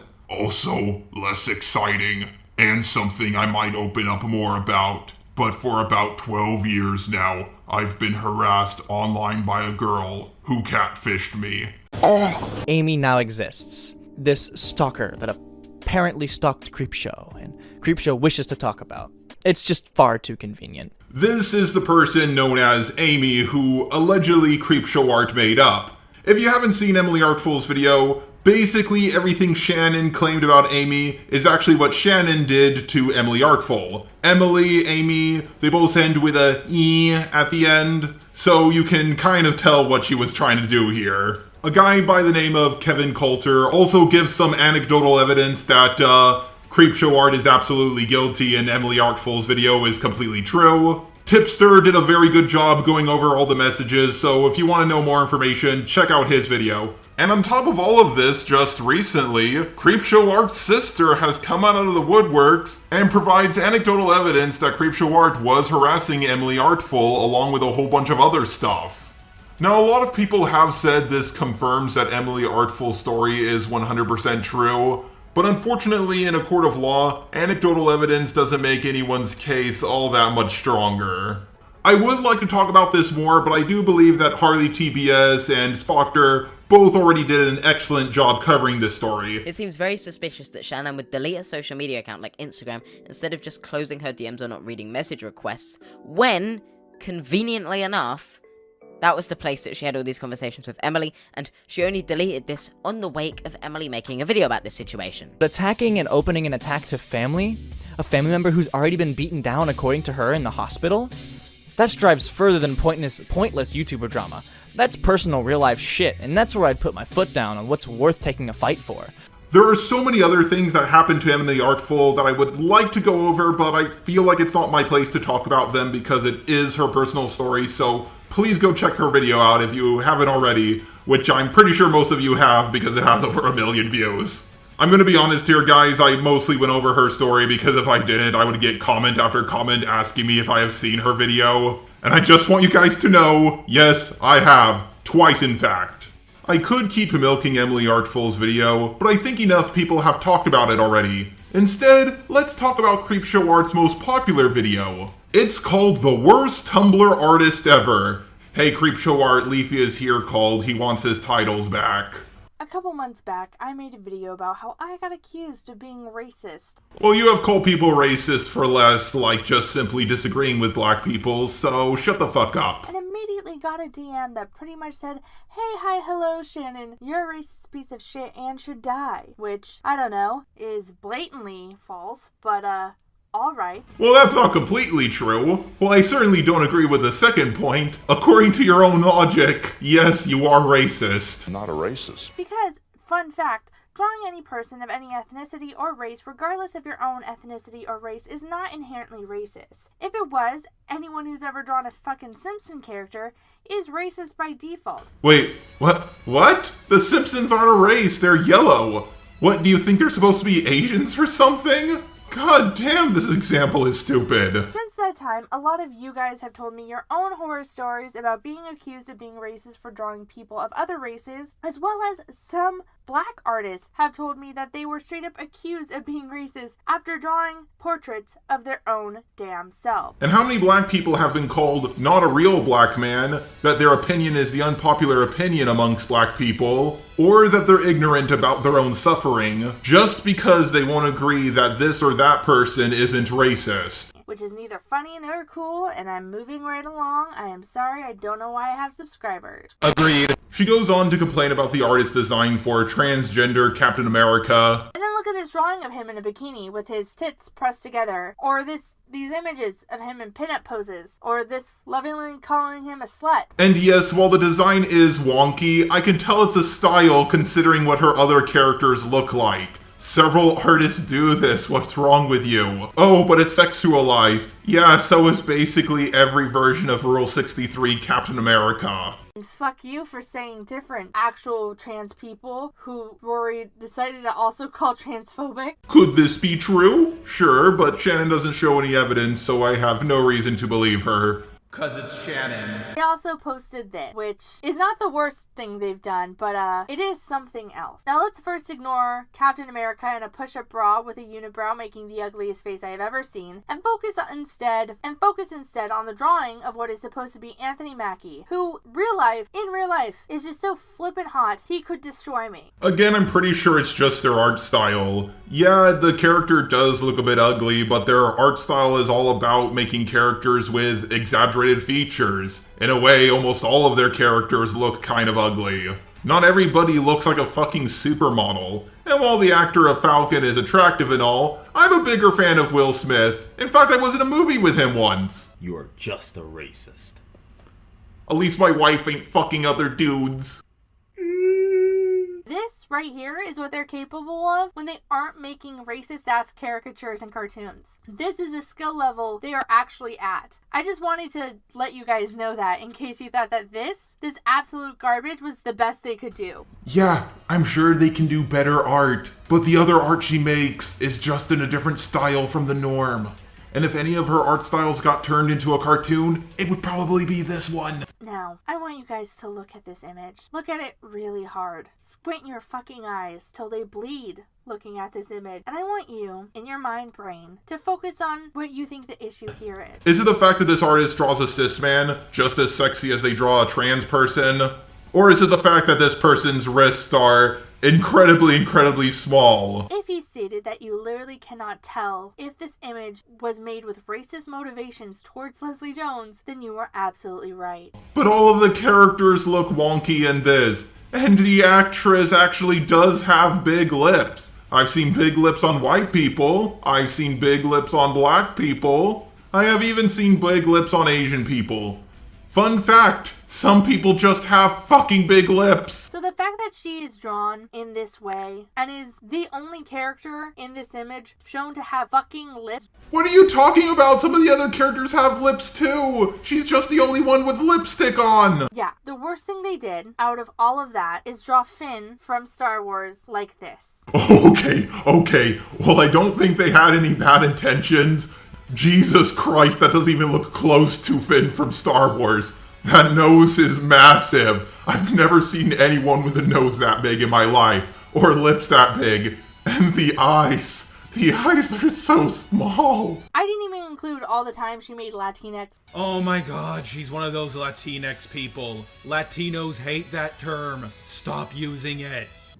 Hey guys, actual Latino Hispanic editor Mr. Cake Dragon here, just to say, yes, we do hate the term Latinx. Stop saying it. Now. Characters have huge lips and make them just whiter than every other character. Like any person she made that was like Latinx was just whiter and thicker because apparently that's just how Latinx people look. Even though, no, I didn't even include all the times where they like fucked up every race, like a super racist caricature of Lucy Liu. But they draw even white people in this art style with exaggerated features. Like, if they drawed other races and then made white people attractive in this art style, yeah, maybe you would have a point, but they draw everyone like this. Toby Majestic, yes, that Toby, did a video called The Many Faults of CreepShow Art. It's now gone, but you can find a re-upload of it on YouTube. She calls CreepShow Art out for her lack of research, untrue statements, and above all, her denying that she made any untrue statements. If only CreepShow listened to her.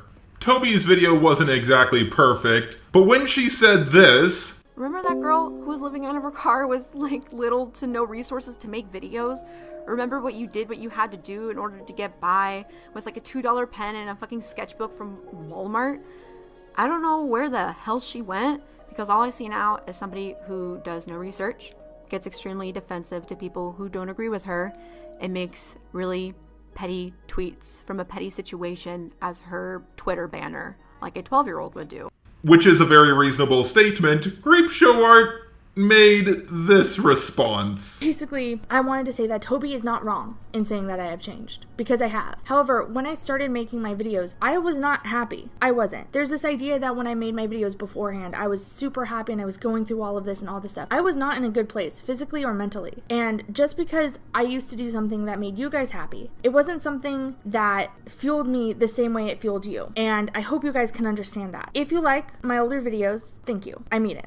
Thank you. It means the world to me that the art I made in that time frame means a lot to you, because it means a lot to me. However, I do not want to go back to the person I was when I made those videos, because I was having panic attacks every night in my car, hurting myself, and there is so much more that I can't go back to that person.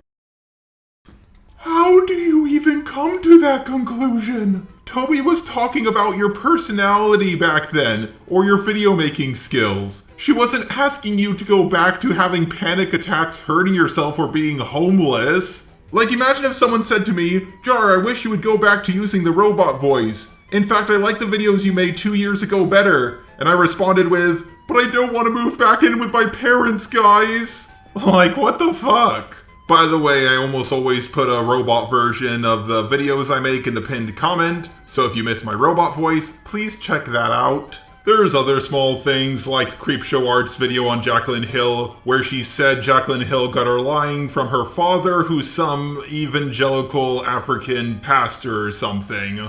Jaclyn Hill, who doesn't really like her father, along with several other people, told CreepShow that this comment was a bit too far. How did CreepShow respond? What did CreepShow do? Well, she doubled down and said that her father is a public figure, so she has every right to talk about him. Which is not the argument people were making, but Shannon just loves to deflect. Now, I had other points to go into, but Spy V already beat me to the punch with a lot of them. And then Shannon ends up responding, saying, I literally said they spread sex that he sent as a minor, because they did. As those tweets are still up, literally fact check me right now, all the tweets I included in my video are still up. And then he ended up tweeting the clip of her specifically saying child porn and nudes, not just sexts. She said child porn and nudes multiple times in her videos. Telling you right now is what was posted was revenge porn. His sex, his nudes, revenge porn was posted by and then retweeted by Shea Coulee and Ariel Versace. She made a video talking about an artist who draws cartoons of children in compromising situations. I will leave it at that. So then she decided to link the artist's Twitter in her description under the guise of her audience reporting it. She also shows the full @ of the artist in a screenshot within the video, and worst of all, took screenshots of the drawings and censored them to then show them to her audience and used one of these images in her thumbnail. If Shannon believed her own claims about this being CP, she just committed possession and distribution of it. CreepShow Art has a pattern of this behavior. She lies about someone, spreads false information about them, and then pretends like she didn't do it. I don't get why people actually like CreepShow art. Her arguments are shit, and her videos are a bore to sit through. It's just someone drawing with a couple of screenshots. She keeps on gaslighting people and making excuses. Just for once, after so long, people are not buying it. I mean, my videos are pretty well edited, but I get it. CreepShow art has a nicer voice than mine. People should be praised for what they're born with and not their talent. What really scared me about CreepShow art was my friends like Nani, Manga Common, Hopeless Peaches, all knew what she was doing was wrong, but they didn't want to talk about her because, well, she helped them in the past. There was a video on me that was pretty slanderous. It claimed that I said the Confederate flag wasn't racist when I never once said that. That I wanted segregation because I liked how Game of Thrones handled diversity better than something like The Witcher. And just so many other things. It's unlisted now, me and the guy somewhat talked things out. But some of the things he said were true. I did use the hard RN word in the past when I was quoting iDubbbz's infamous say N-word line. I apologized for this and was very compliant with people like CreepShow art. But despite this, she still called me a super racist in a video, which really ticked me off because I literally just apologized for things I did over 3 years ago. And no, I am not racist. You can look up the definition. Saying a word does not make you racist. But I still will choose not to use the word anymore because, well, it does nothing for me. Besides, I'm autistic and I can use the word retarded without getting canceled. The word retarded is way better than the N-word. Look what they need to mimic a fraction of our power. I mean, literally everybody ever has called something retarded that they don't like, but I don't think they're all ableist. I don't really care about people using the R word because I have bigger problems in my life. Like Autism Speaks trying to give me shock therapy. But don't worry, if I'm killed by it along with 4 other people, the person who did it will only get 5 years probation. Yes, that actually happened, but that's a video for another time. People like CreepShow art who will call others, like Manga Common, sexist for just not swearing in front of them, or call Hopeless Peaches racist for having a disagreement with them, don't really care about giving more rights to women, black people, the LGBT, or anything like that. The only thing they care about is using those groups to make themselves look better and their enemies worse. There's nothing wrong with trying to fight for certain groups of people who you see as unfortunate, but there is something wrong with trying to use those groups to hurt others. She answers to no one. She makes choices that affect thousands of people. She doesn't ask any of the groups she claims to be fighting for first.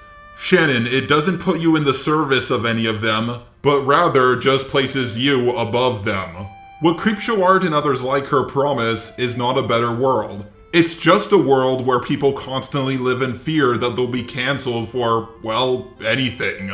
Sure, people like CreepShow art claim to care about marginalized groups, but as soon as any of them step out of line, well, they get told that they don't vote for their self-interest, so they don't get to vote anymore. I just want you all to know to be careful around people like CreepShow art. Cause one day they will get bored and come for you, and why wouldn't they? If they don't care about the truth or being consistent, then what do they really care about? It's amazing how many people I know are actually talking about the CreepShow art drama. Just Stop, Spocter, Harley TBS, Omegon, haven't seen that guy in a while. Nani made a video, it's about fucking time, and a ton of people I've never even heard of until now. By the way, Emily Artful, I would like to thank you for giving Hopeless Peaches video a shout out. I've been trying really hard myself to get the justice that she deserves, and now thanks to you, well, I think she finally got it. I wanted to say more things about CreepShow art, but this drama is still going, and it doesn't seem like it's gonna end anytime soon. People just keep finding out more and more stuff. I don't want this to be like the Hopeless Peaches drama where I made 5 videos, even though technically I already did make 5 videos on CreepShow art, but 2 of them were memes, so it doesn't count. So after this video, I'm done with CreepShow art. Too many people are covering it, and I can't really add anything new to the conversation after this point. I literally just made a video on a drama, and now there's already a new one to talk about. So I've been seeing a lot of people saying, once commentators run out of drama to talk about, they'll turn on each other. When there's literally more drama on YouTube to talk about now than ever. EDP, Yandere Dev, Cosmodor. It's like there's a new drama twice a week. The reason why commentators are calling out other commentators is, well, because who else would call them out? I'm fast as fuck, boy! And commentators are also not above criticism. But yes, there have been a lot of commentators being called out as of late. There was the whole Pyrocynical and Turkey Tom drama, John Swan admitting to lying about Dream. Let's not even get started on all the shit Prismate Luke had to deal with. But now it seems that it's CreepShow Art's turn, and I'm not gonna lie guys, I'm kind of shocked at how many people are giving her the benefit of the doubt. Before we go any further, I need to explain who CreepShow Art is. CreepShow Art is currently an art commentator who used to read out creepypastas. An art commentator is someone who commentates on someone else while drawing art. On average, her videos came out once every 2 days. She would take a very uncharitable interpretation with the people she covered, and if she ever got called out for getting anything wrong, she wouldn't correct any of her mistakes, not even with a pinned comment. So yeah, this is why I'm shocked that so many people are giving her the benefit of the doubt, because, let me ask you something. If the situation was reversed, would she do the same for you? Fuck no. The reason why a lot of commentators are giving her the benefit of the doubt is because she was either kind to them or helped them out with a big problem they had. And it's funny that all the people I know that she helped out are commentators. Do you think she might have ulterior motives for doing nice things for you guys? Like, if you do a nice thing for a commentator who's known for covering people, they're less likely to cover you. And they're also more likely to join your side on a drama. Have you put 2 and 2 together yet? Have you? I understand a lot of you are naive children who believe if someone does something nice for you, it makes them a good person, and that everybody doesn't secretly just look out for their best interest. But then again, she hasn't really done anything for me. In fact, she has called me a super racist in the past. The fact that so many people want to die on their swords for her is so weird. Like, Mega Common, what the fuck, man? You are literally out here saying that Peaches didn't participate in the garbage video you and super racist Char made, even though she edited the script. You know, I may have said some racial slurs here and there, but I never called anyone or any group of people it. But here you are, CreepShow, saying that an Asian person has terrible skin for an Asian person.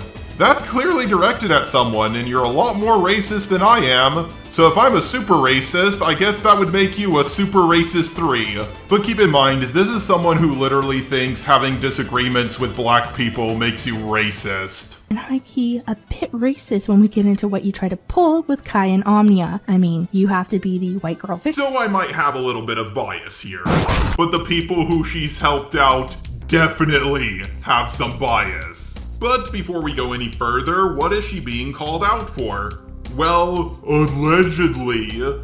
It's not really alleged, it's fucking factual. Apparently, she said some racist things, some homophobic slurs, and advertising themselves anonymously on the website lolcow. CreepShow Art claims that it wasn't her, and is in fact a stalker of her called Amy.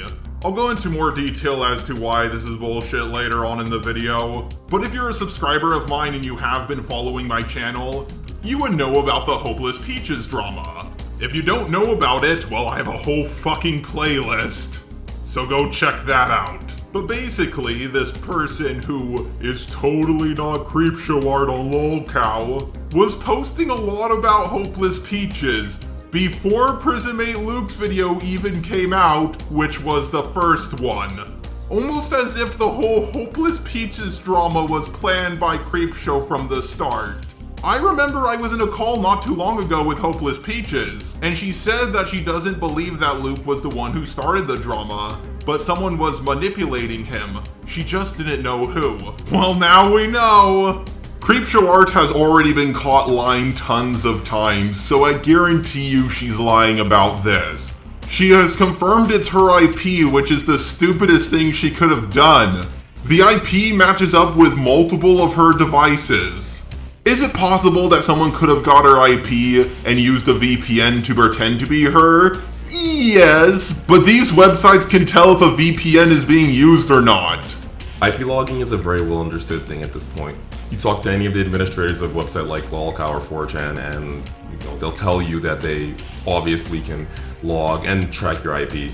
Her whole claim about it being a VPN makes no fucking sense. It's not how VPNs work. It's obvious that she has no education or understanding in computer science, and on top of all of that, if you try to use a VPN, if you try to use something like Tor on 4chan, they'll know. In fact, like, you'll usually get a notification too. The claim about the VPN solidified in my mind that she's full of shit. This is her. It's on her devices, and I'm pretty sure that eventually even more evidence is going to pop up. Not that it's needed at this point. This is kind of an open and shut case. Also, a VPN would not be maintaining the same IP address for years and years and years. That would A, defeat the purpose of a VPN, and B, goes against the architecture of how VPNs function. But of course she doesn't know that. Let's pretend this is the troll for a second who's just pretending to be CreepShow Art. They have been pretending for literal years to be CreepShow Art without, actually pretending to be CreepShow Art. They were just using their IP. Doing this for years and just waiting for someone to compare their IP to Shannon's IP. I'm gonna be honest, if I was trying to do this, I would have given up in a year. A lot of people are comparing CreepShow Art's excuse to a 12-year-old autistic kid was using my account excuse from John Swan. But to be honest, John Swan's lie is more believable than this shit. This is more on the level of Mundane Matt's lie of someone was just pretending to flag videos that talk shit about me for years and years and years. It's not me, guys. When this happened, I was out collecting boulders with my daughter. Actually, come to think of it, Shannon does kind of look like a gender-bent Mundane Matt. And even if this is true, how does CreepShow Art know it's Amy? She just jumped to this conclusion without any evidence like she always does. Some people think that Amy might even be made up. And to be fair, I could totally understand why. Someone was stalking you since high school to this day?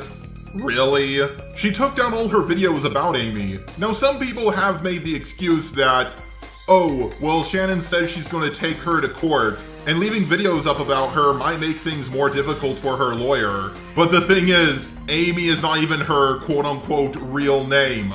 It's a fake name CreepShow gave her. You know how James always gives people the fake name Hunter? Yeah, it's kind of like that. CreepShow Art took down her videos because she didn't want people to go over them so they could point out the inconsistencies in her stories.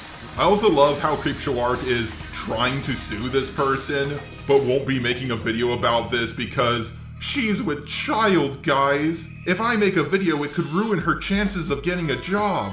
She's basically trying to guilt trip the people who want her to make a video about this by saying, are you really more concerned over internet drama than a child's well-being? You guys are so evil and cruel. I know how bitches like CreepShow Art manipulate. They're a dime a dozen, but somehow people keep falling for their bullshit.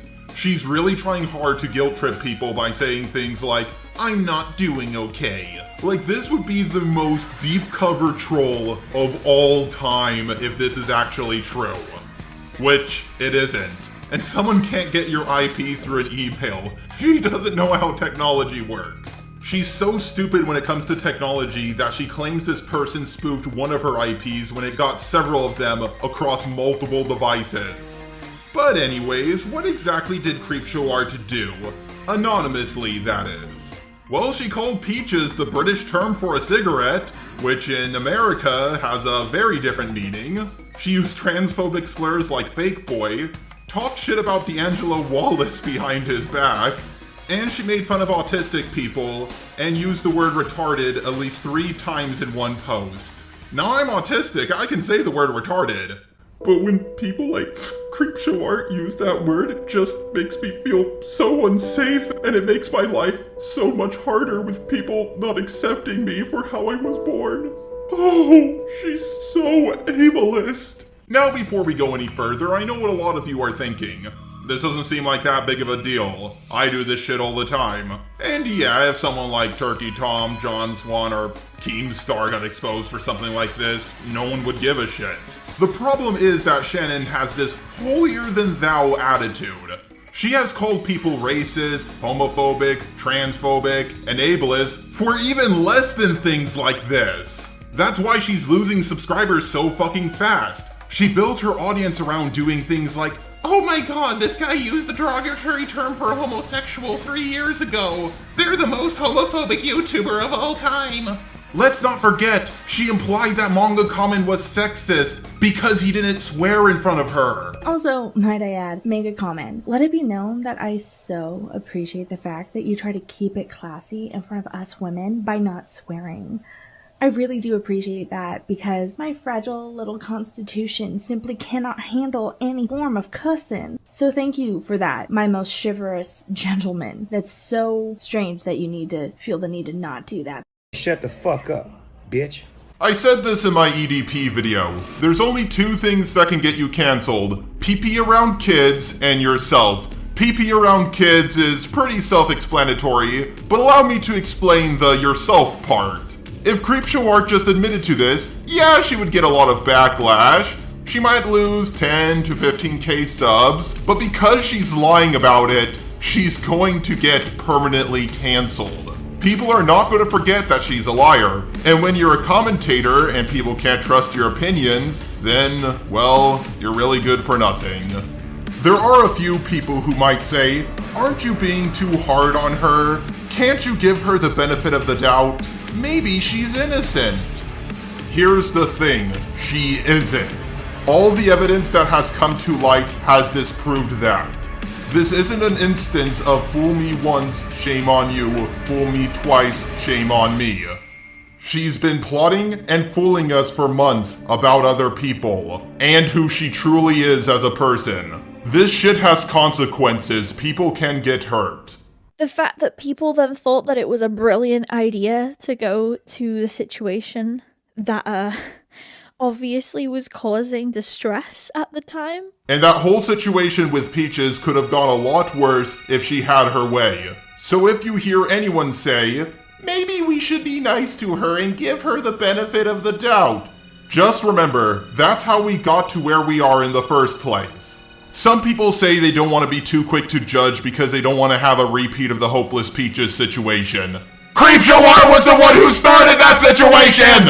A YouTuber can't just lie about another YouTuber, have a whole bunch of people believe them with little to no proof, get proven wrong later, and then once they get in hot water, suddenly we can't be too quick to judge. I guarantee you if the situation was reversed, she wouldn't be giving you the same courtesy. Mainly because she has proven time and time again that she wouldn't. She's gonna leave for a few months, then return and pretend like nothing ever happened, or claim that she already handled this privately in court. Let's not let her get away with that. I do highly recommend you guys check out my Hopeless Peaches playlist. The first video is covering CreepShow art. And now with the benefit of hindsight, everything she said about Hopeless Peaches, she was actually saying it about herself. Effectively kneecapping their chances to make money on YouTube and have a career. She has lied to her subscribers multiple times over about situations, maliciously lied in order to hurt Camila Cuevas' career as well as my own, but I get it. She's your friend. But literally people telling her, hey, the thing you did is bad in regards to lying about various people and situations in order to appear like an uwu victim? By the way, in my first video about CreepShow art, I said this. CreepShow art. Let's say, hypothetically speaking, you were accused of doxing someone, but you were also lying and slandering people. And then a bunch of people made videos on you saying you slandered someone, but you also doxed them. If I say, no, CreepShow art did not dox them, that is not me saying she also didn't do anything wrong and she's a perfect little angel. If there were false claims being spread about her, I would have debunked them, but still talked about the things that were true. But I can't even say that her doxing someone is false, because she doxed her own sister. I said that because I thought it was something not even she would do. Boy, was I wrong! Like, let's not forget, she did all of this to Hopeless Peaches because she thought, keep in mind, thought Hopeless Peaches was talking shit behind her back, which in my video on CreepShow art, I said wasn't a huge deal, and everybody does it. She literally talked shit about me multiple times over to multiple different creators, most of whom do not want to be a part of that. Welcome to the internet, bitch! Sure, Peaches may have said some mean things behind your back, kind of wish you would show evidence for it, but friends do that all the time. My friends talk shit behind my back, I talk shit behind their back. Granted, it's not a good thing to do, but we all do it. And lo and behold, CreepShow Art does it herself, but unlike Hopeless Peaches, we actually have proof! Right now, Shannon, my reputation is better than yours, Hopeless Peaches' reputation is better than yours, and even fucking Antoon's reputation is better than yours. Antoon's reputation brings all the boys to the yard and they're like, it's surprisingly better than yours. Damn right, it's better than yours. Yeah, he makes a bunch of racial and politically incorrect jokes, but at least he does them in public, you do them in private, then shame people for doing exactly what you're doing. But wait, what if everything about her is truly false? She's already been caught lying multiple times, and now that people are talking about this situation and putting a spotlight on her, people are going to start talking about all the lies she has spread. I'm going to make one more video on CreepShow Art after this, going over everything about her that doesn't have to do with this situation or the Hopeless Peaches situation. Hell, I even heard she has lied in her most recent video, but I haven't looked into that situation yet. And CreepShow Art has made a lot of enemies with a lot of people.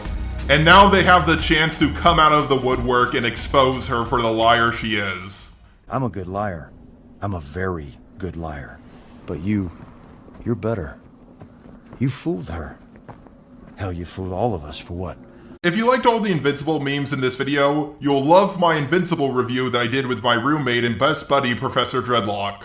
Unfortunately, it didn't show up in a lot of people's sub feed, so if you missed it, well, now you can go check it out. A lot of people say the term SJW is overused. Yeah, well, so is racist, sexist, homophobic, and now apparently pedophilia as well. But CreepShow Art is really a super SJW. An SSJW, if you will. She has the dyed hair, the body type, and she acts like one. She shames people for stuff she does herself. An SJW doesn't have to be left-wing, it can also be right-wing. To me, an SJW is someone who has such high standards for people that they can't even reach it themselves. I have done many videos on my channel. Some I was afraid to make, and some I wasn't. But out of all the videos I have made, I'm probably the most afraid to upload this one.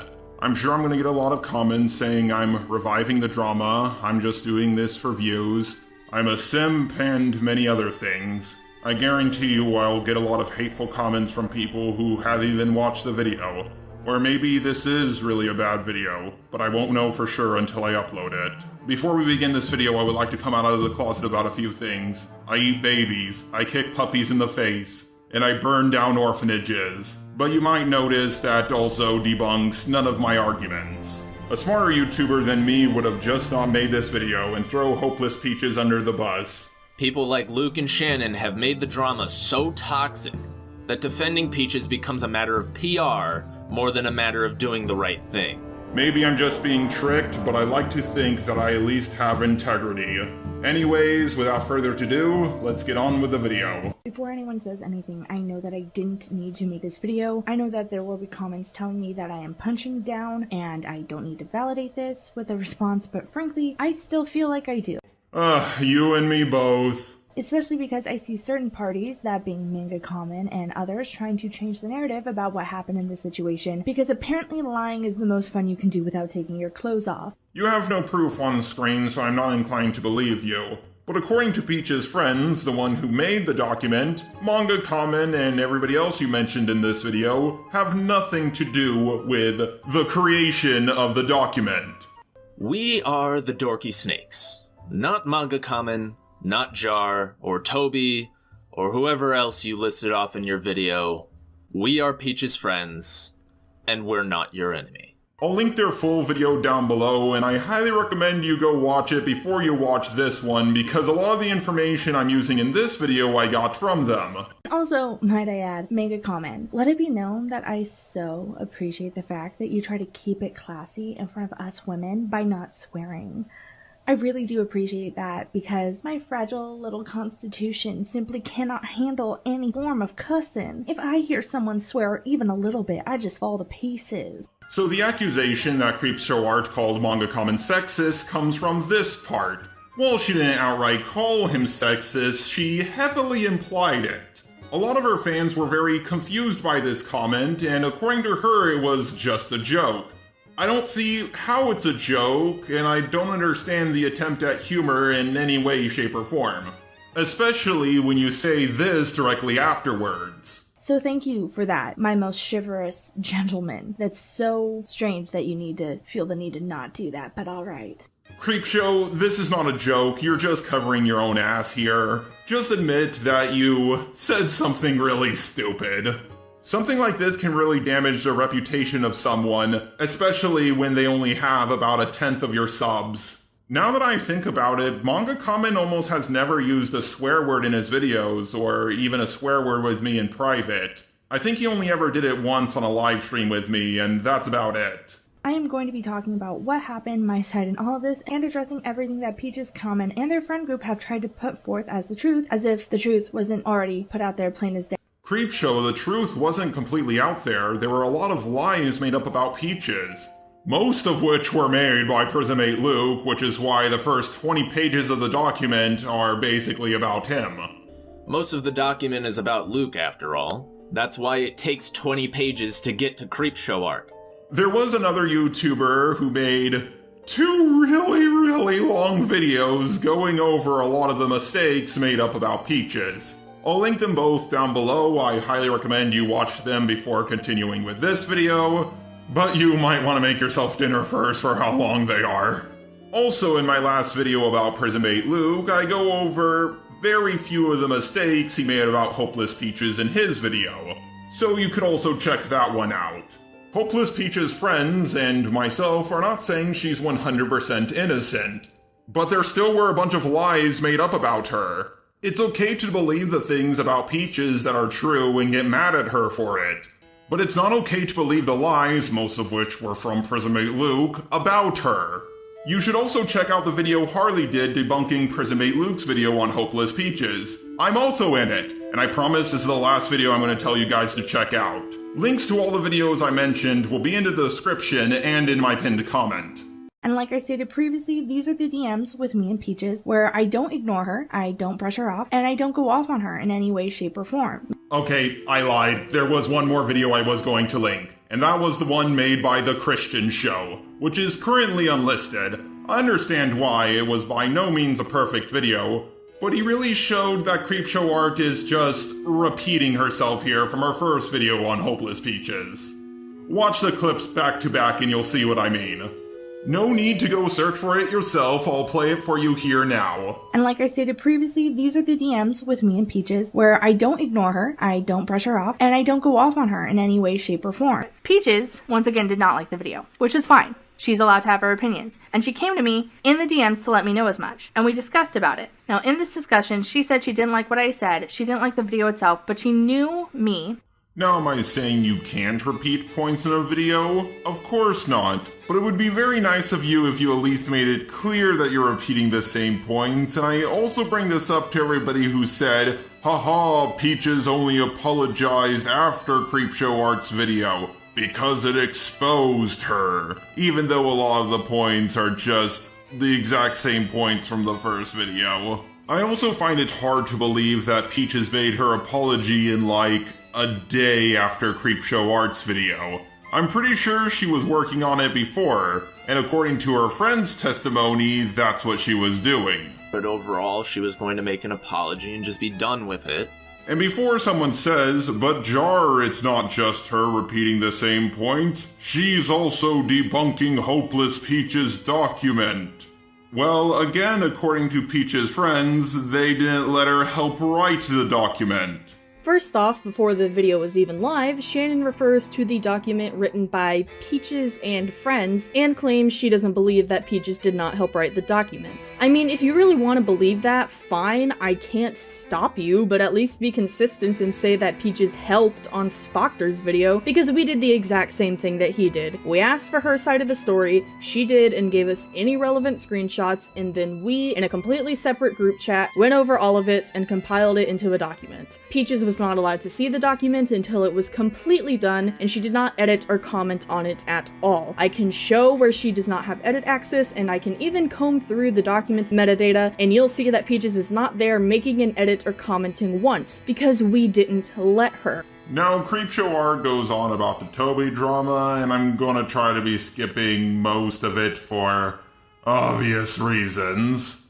But if she wants to recap things, that's perfectly fine with me. I understand most people know about the Toby drama, but a few people watching her video don't know about it. A little bit later on, I was actually reached out by a friend of both Toby and Peaches who asked me for my side of the story, which I gave to them. They asked me if I had gone off on Peaches or had said anything out of pocket about her the way she had privately said I did, and I said no. And to prove my point, I had sent the screenshots that I've already put out to her to show her. That's why I have these screenshots, because this happened before Peaches deleted her Twitter. And they said, damn, this is not what she told me, Toby, or anyone else. So at that time, in kind of a panic, I reached out to other creators who were friendly with Peaches, and I asked them about it. Notably, I asked Mega Comment, and most of them said no at the time, but after all of this happened, some more people came and told me that, like, yeah, she did vent, quote, vent about me to them, and 10 out of 10, trust issues confirmed, the art commentary community is terrible, and this is fucking why.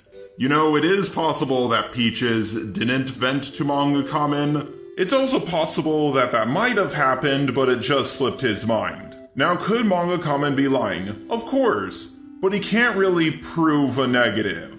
Until there is evidence that Manga Kamen is lying, I'm not going to think he is. Before she posted about why it's okay for her to be shitty and mean to a 16-year-old because they were mean to her first in DMs, which, oh, okay, nobody is saying you can't shit on a person who's 10 years younger than you, but the fact that you think that's an efficient use of your time is a bit odd. Like, you're willingly spending so much time doing this, but alright. I mean, it could be worse. She could have done what Pretty Luke did, and did multiple videos on a 16-year-old, and lied about them saying they defended Lolicon and they excused all the actions of a sexual predator. I'm not saying this disproves your points about Peaches, I'm just saying I want us to have some consistency in the commentary community. Same way, her editing the script for Just a Robot, Manga Commons, and Fuchsia Butter's terrible video about Omnia and Kai is her being involved and influencing their video, which you cannot argue it's not. Of course you can. Actually, originally it was the script for Just Manga Kamen, and the script was very different than how it ended up before I and Butters joined in. And according to Manga Kamen, she tried to talk him out of it, and she only fixed, like, a grammar mistake or something. You can see where she comments at the end of September, and then another comment was made in mid-October. Also, according to Kamen, she made that comment before Jar and Fuchsia Butter were a part of the script at all. A ton was changed between when we know Peaches last saw the doc and when the video was actually released. Ooh, she made one change. This point against Peaches was blown way out of proportion by the commentary community, I swear. She didn't edit the scripts because Peaches editing scripts of videos that go over terribly in order to favor her, that's not a new thing. Okay, CreepShow art, I've been trying very hard to be polite and give you the benefit of the doubt, but this is an outright lie. She did not edit it in a way to make herself look good. She fixed a grammar mistake, and that's it. How the fuck is that editing the script in her favor? But seeing as neither of us have access to the DMs, I feel like it's stupid to harp on this point. I will say though, I hope people trust me a little bit more than they trust you, seeing as you lie at the drop of a hat, call people beta cucks, and attack people seemingly for no reason, and try to blackmail and extort them. So that's that on that. Well, you already lied about Peaches editing the script in her favor when she didn't. You also lied when you said you were joking about Manga Kamen being sexist, even though I don't see where the attempt at humor is. Also, someone calling someone else a beta male cuck doesn't make them any more or less trustworthy. Now let's go to the document that was made by Peaches and her friends who, quote, feel like she has been given unfair treatment in this situation, unquote. Which, fun fact, no, she hasn't. She has outright lied and sent hate to multiple smaller YouTubers. Really, CreepShow art? She hasn't been given unfair treatment in this situation? Was it fair to her when you lied about her editing the script in her favor when she didn't? Was it fair to her when people called her a liar for her grooming video, up to the point where she took it down, then later put it up with the comments disabled? Was it fair to her when Luke blatantly lied about her, most of which were either debunked by Hopeless Peach's friends in the document that you went over but just completely ignored, debunked by Millie Malware, Just Stop, Harley TBS, and Spoctor? And I know you've seen Spoctor's video because you commented on it and you liked it. She commented on it and seemed to respond positively to it, so what the hell is up with this? Was it fair to her when people told her to commit self-deletion and Hotbox just said, those people don't matter? Was it fair to her when Prismate Luke called her a suicide baiter, then backtracked on that and said she was just a sympathy baiter? And people like Hotbox just said, oh, you're acting like this just invalidates his whole video. This is just a gotcha point. I'm not saying Hopeless Peaches is completely innocent and she didn't do anything wrong. But a lot of the bigger claims about her are absolutely false. Effectively kneecapping their chances to make money on YouTube and have a career. She has lied to her subscribers multiple times over about situations, maliciously lied in order to hurt Camila Cuevas' career as well as my own, and has yet to even say she's sorry for doing an ounce of that. Like, she hasn't said sorry to Camila at all. Actually, she apologized to Camila before this whole thing started.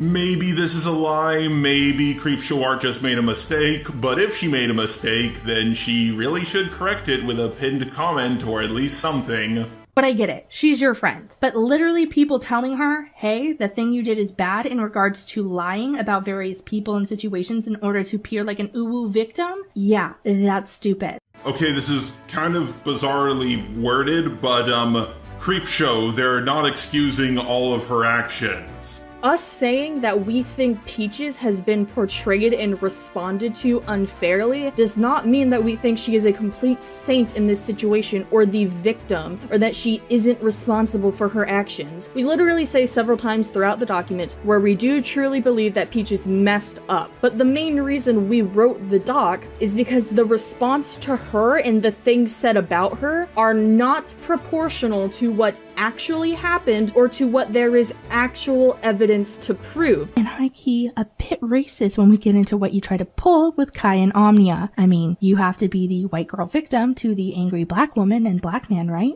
So disagreeing with black people is racist now? Or doing bad things to black people, not because they're black, but just because is racist now? I think CreepShow Art suffers from a white savior complex. Didn't you also have drama with Kai and Omnia? How is it racist when she does it, but not you? I don't believe she said she was the white girl victim, or that she called them an angry black man and black woman. I mean, I could be wrong, but do you have any evidence for that claim? I think High Fluffy 420 said it best in her video. Stop calling people racist just because they may have said something stupid. Ask somebody who is actually of color, who would tell you if it's racist or not, because it would be against them and not you. If it applies to you, then there you go. I am going to try to focus on the parts that have to do with me only, which start on page 20 of this 36-page document, which, can I just say, writing a 36-page long document to defend your friend who has been shown to have a huge lying problem when she literally could have just said, I'm sorry. Like, she could have come back and said, I realize I fucked up. I'm sorry. I will be working to improve myself. And everyone would have given her that second chance. Really, because she did apologize and a lot of people weren't willing to give her that second chance. Partially due to your video. I have apologized multiple times and people weren't willing to accept my apologies.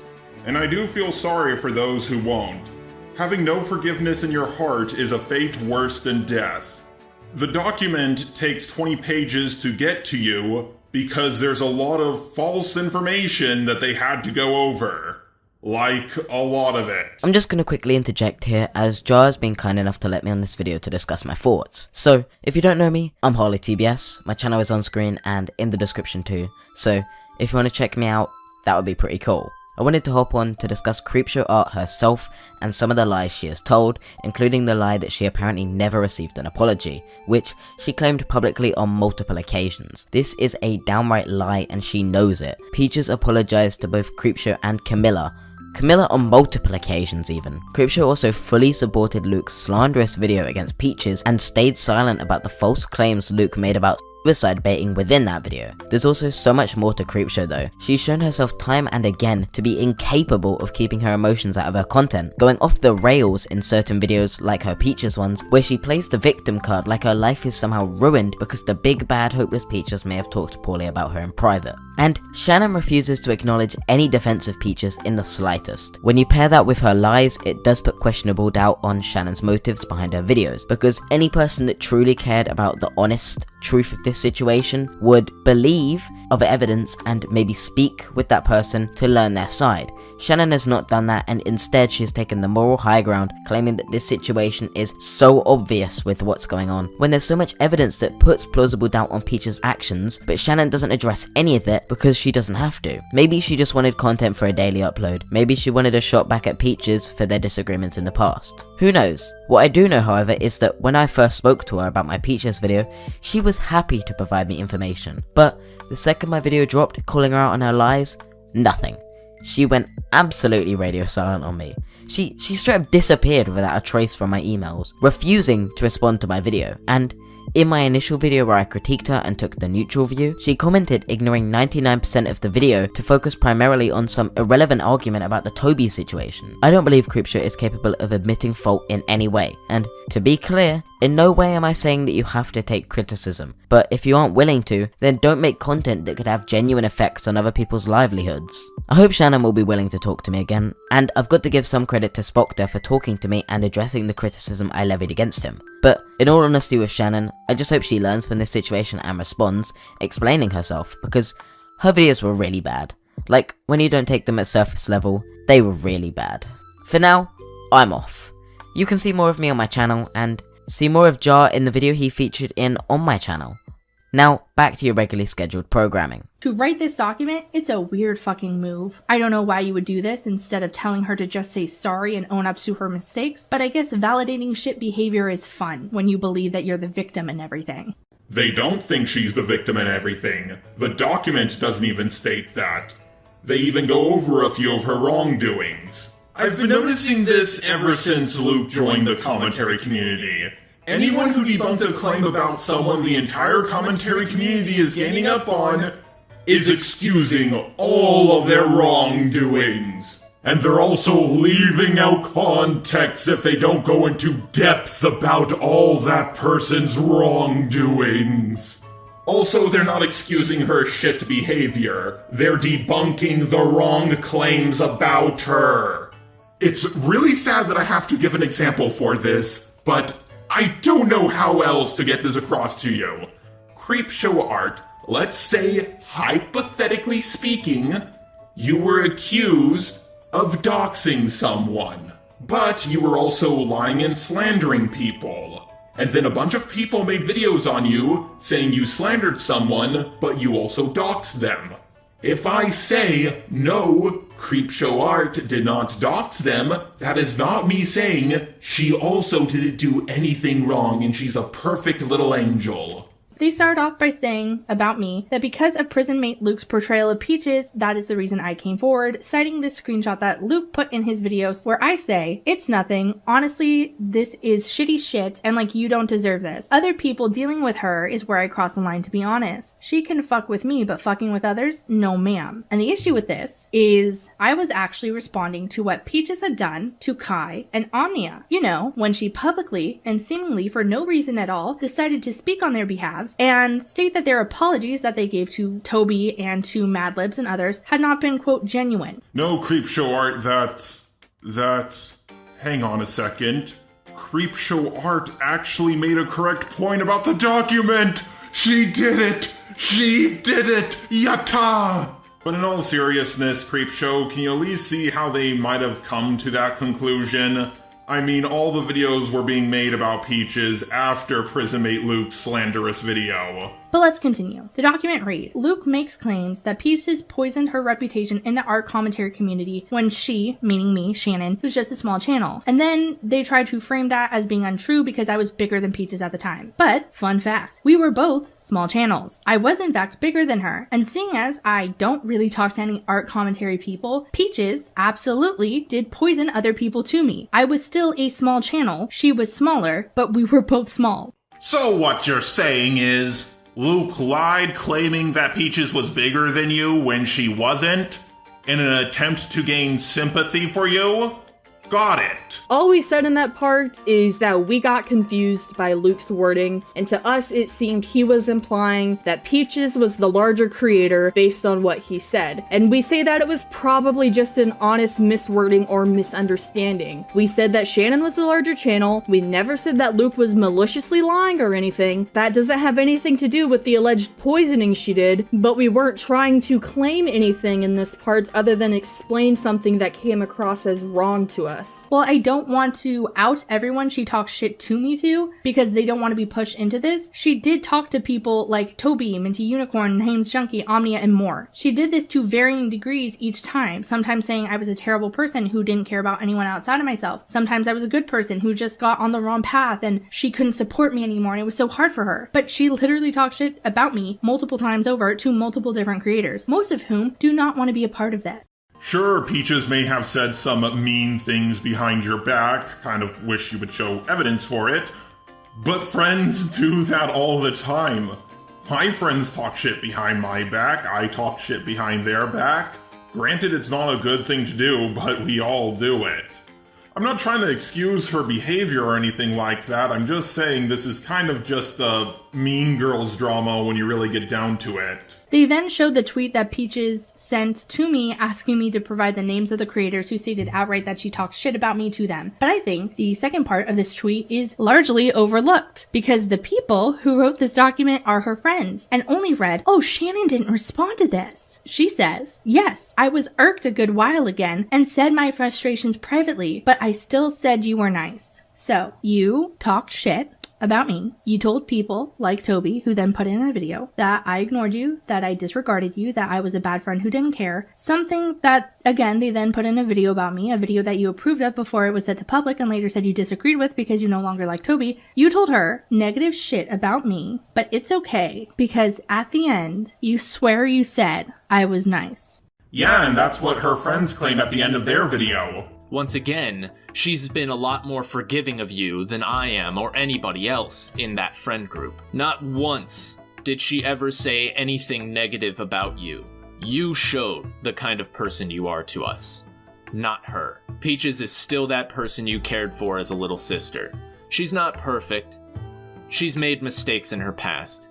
But what matters most, and what should matter to you, is that she's trying to do better. They then show these screenshots of Peaches talking to another creator with Peaches saying that I am, quote, a good person, which, like, great, she's inconsistent. That's all that says. All this literally says is that, yes, she talks about me, seemingly a lot, even to people who I don't know, because I don't know who this is from. CreepShow Art, people can talk negatively about you behind your back, but they can also say positive things behind your back. The same way me and my friends do with each other. I mean, you won't share the names of people who told you things about Peaches yourself, you even said so in this video, and even Prismate Luke blocked out the names of people who allegedly had a conversation with Peaches. I've seen a lot of conversations she's had about me, and this one's new. And that, to me, is so fucking weird. You are not going to be finding any time when I'm friends with someone where I talk shit on them like this, where I even talk weirdly about them like this. Except for Manga Common, and you did it in public. Oh, I'm sorry, that was a joke. And I know you're friends with Manga Common because you helped his girlfriend out. People are naturally inconsistent with their feelings towards people. It proves she was talking nice about you behind your back, as well as mean. Which is literally saying, hey Shannon, be grateful. Peaches could have shit-talked you more. Aren't you happy? Doesn't that make you feel better? No, it's literally saying she also talked nice behind your back. Because a lot of people were saying to Peaches, you've done nothing but talk shit behind CreepShow Art's back. You're not a true friend. You're a backstabber and a bitch. But if it's so important to you to know who the other person is in these screenshots, well, it's now been revealed. Which, by the way, this is me in these DMs. Initially, we were trying to stay more anonymous, but fuck it, gloves are off at this point. We both vented about you to each other, and she still maintained you were a good person. And then they try to discredit the screenshots that were used in Prisonmate Luke's video, which is hilarious because they then show their own censored screenshots, and like, these are fine, but this one, nah, man. And Now I know I keep playing clips from Peach's friend's video, but they honestly say things in ways better than I ever could. Except, we never said that it was bad because of blacked out names. We said it's a secondhand account of someone saying Peaches said something, and we have no idea what their conversation was in reference to at all. This is shit fucking evidence, Shannon, and it's some of the only evidence you provide. Our screenshot has blacked out names, but it is directly from Peaches, and we give our relevant context. they say that, namely because this conversation that you're seeing on screen, with me savagely ripping open Daft Peanut with my own teeth, this was not the first or last conversation we had in regards to that video doing poorly, because we had had a conversation previously about this. However, this was the first time she blamed Pina for why she thought the views were so low, which is why I was so aggressive towards Pina. This was not the first conversation after not talking. Like, I don't know how to explain this to you guys other than you have one conversation. This isn't the full context. Oh, look, CreepShow Art is repeating herself from her last video on Hopeless Peaches again.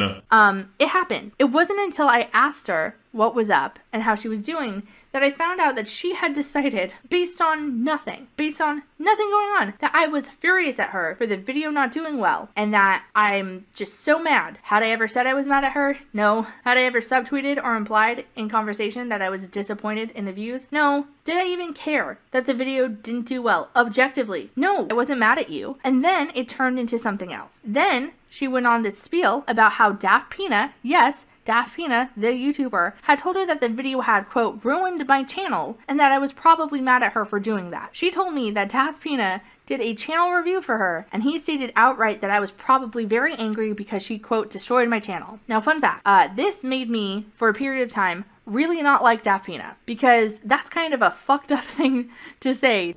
Now, I get that I keep playing clips from this smaller channel, and it may seem lazy, and that's because it is. But keep in mind I have a bit of a speech impediment, and this smaller channel, well, they're not going to get as many views as this video.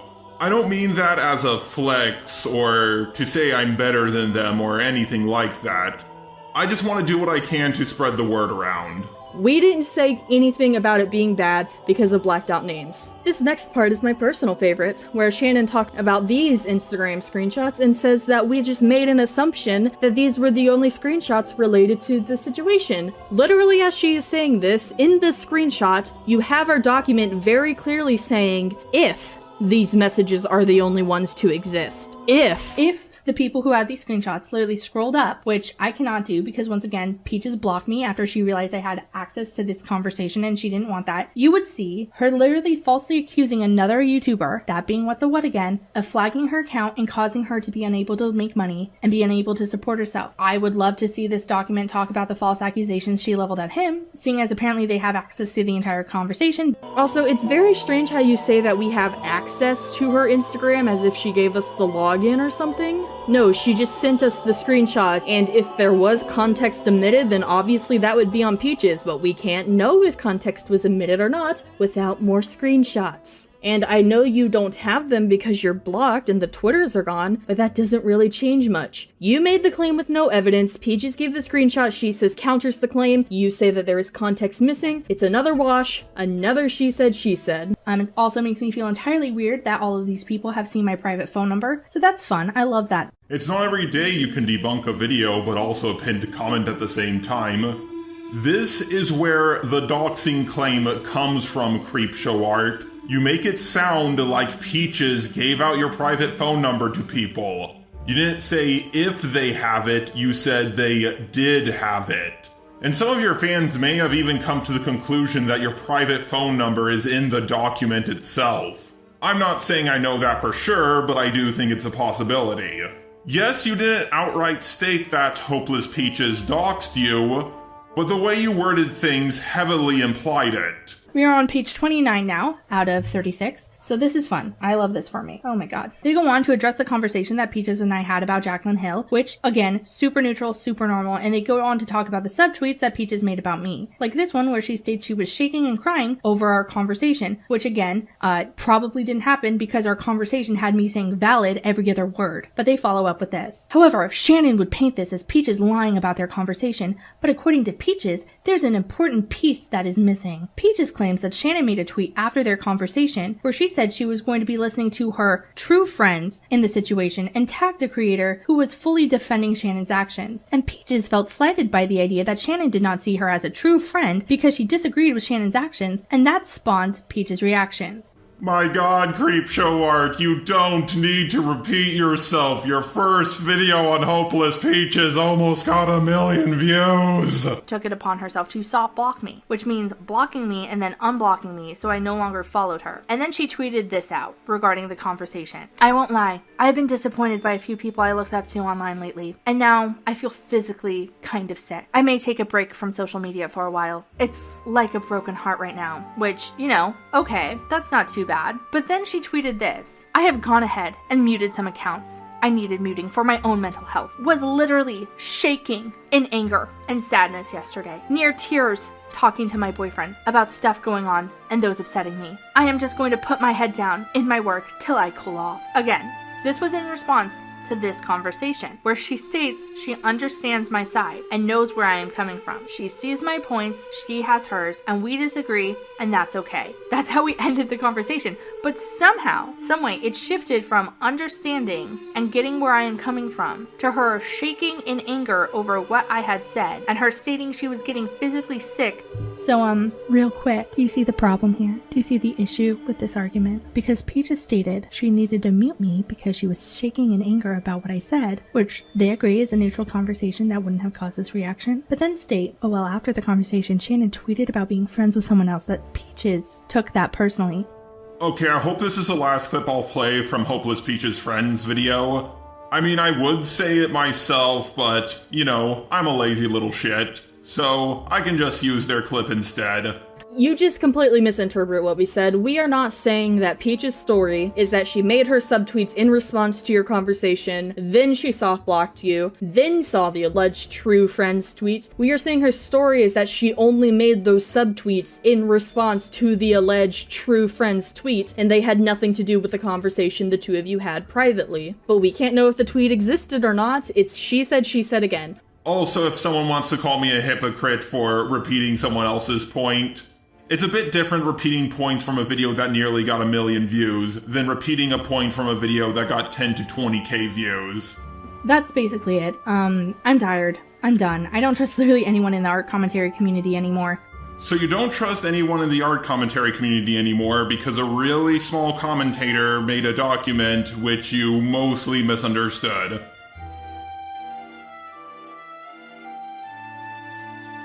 I mean, if you're not going to trust people, I recommend starting with Prismate Luke. He has lied about Hopeless Peaches. He has lied about me. He has lied about Harley. He has lied about Just Stop. And probably lied about a lot of other people too. I had misinformation spread about me, and I was backstabbed by commentators I've been friends with for years. But I still will trust people in the commentary community. You have no excuse. Almost everyone in the commentary community was on your side and took your word despite you almost providing zero proof. And you act like you can't trust anyone? Really? Get the fuck out of here. Peaches is not canceled. She's a talented artist. She makes dope shit, and I truly did think the world of her. I thought she was great. Yeah, Prismate Luke pulled the same thing with me saying you're not being canceled, but can someone explain to me what being canceled even is? Having a whole bunch of people make videos on you, up to the point where you deleted your Twitter, losing 10,000 plus subscribers, and having multiple people turn against you is not getting canceled? Then what is getting canceled? I'm genuinely asking a question. This is not a gotcha point. I'm just really confused. I mean, for God's sakes, Hopeless Peaches got more backlash than fucking Antunes. And the fact that so many people want to die on their swords for her is so weird. Like, Mega Common, what the fuck, man? You are literally out here saying that Peaches didn't participate in the garbage video you and super racist Char made, even though she edited the script, which is literally participation, but I don't know. I'm a super racist now? What's a super racist? Is this Dragon Ball?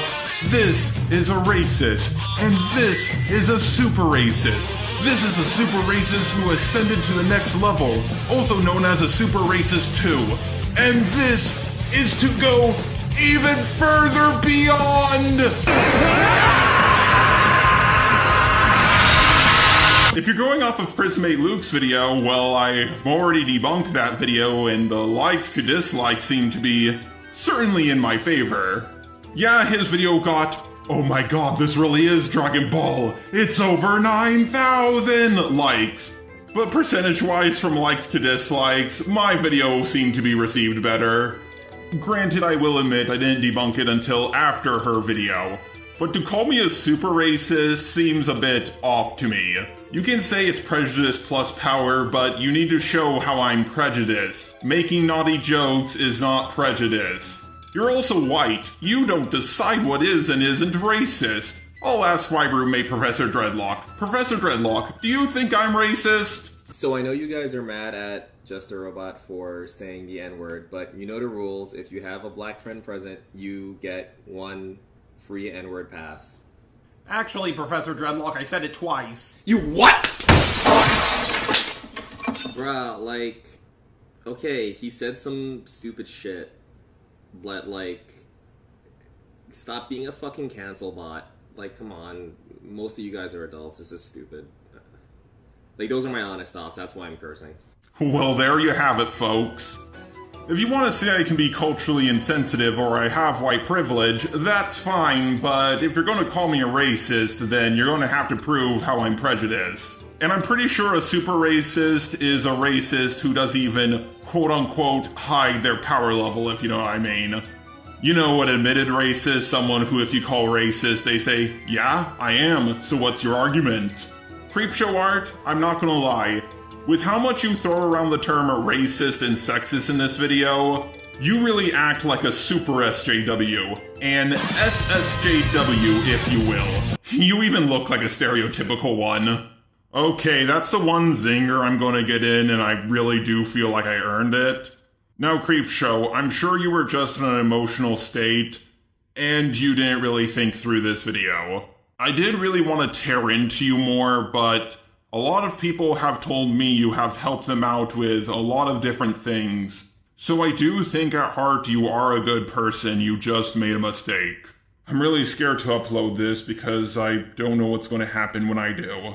I feel like I just got out of a really bad trauma and I don't want to go back to another one. But I feel like I should stand up and do what I think is right. I understand CreepShow Art and Hopeless Peaches have both made an Instagram post saying this whole thing is over, but I'm just a bit fishy about it. A lot of smaller commentators were covering CreepShow Art's video, and then she made that Instagram post. I don't know, this whole thing just seems a little off to me. I'm not saying I know for sure, maybe they're both sick of it, but I really think CreepShow Art should say sorry for the things she got wrong, or at least make a pinned comment or something.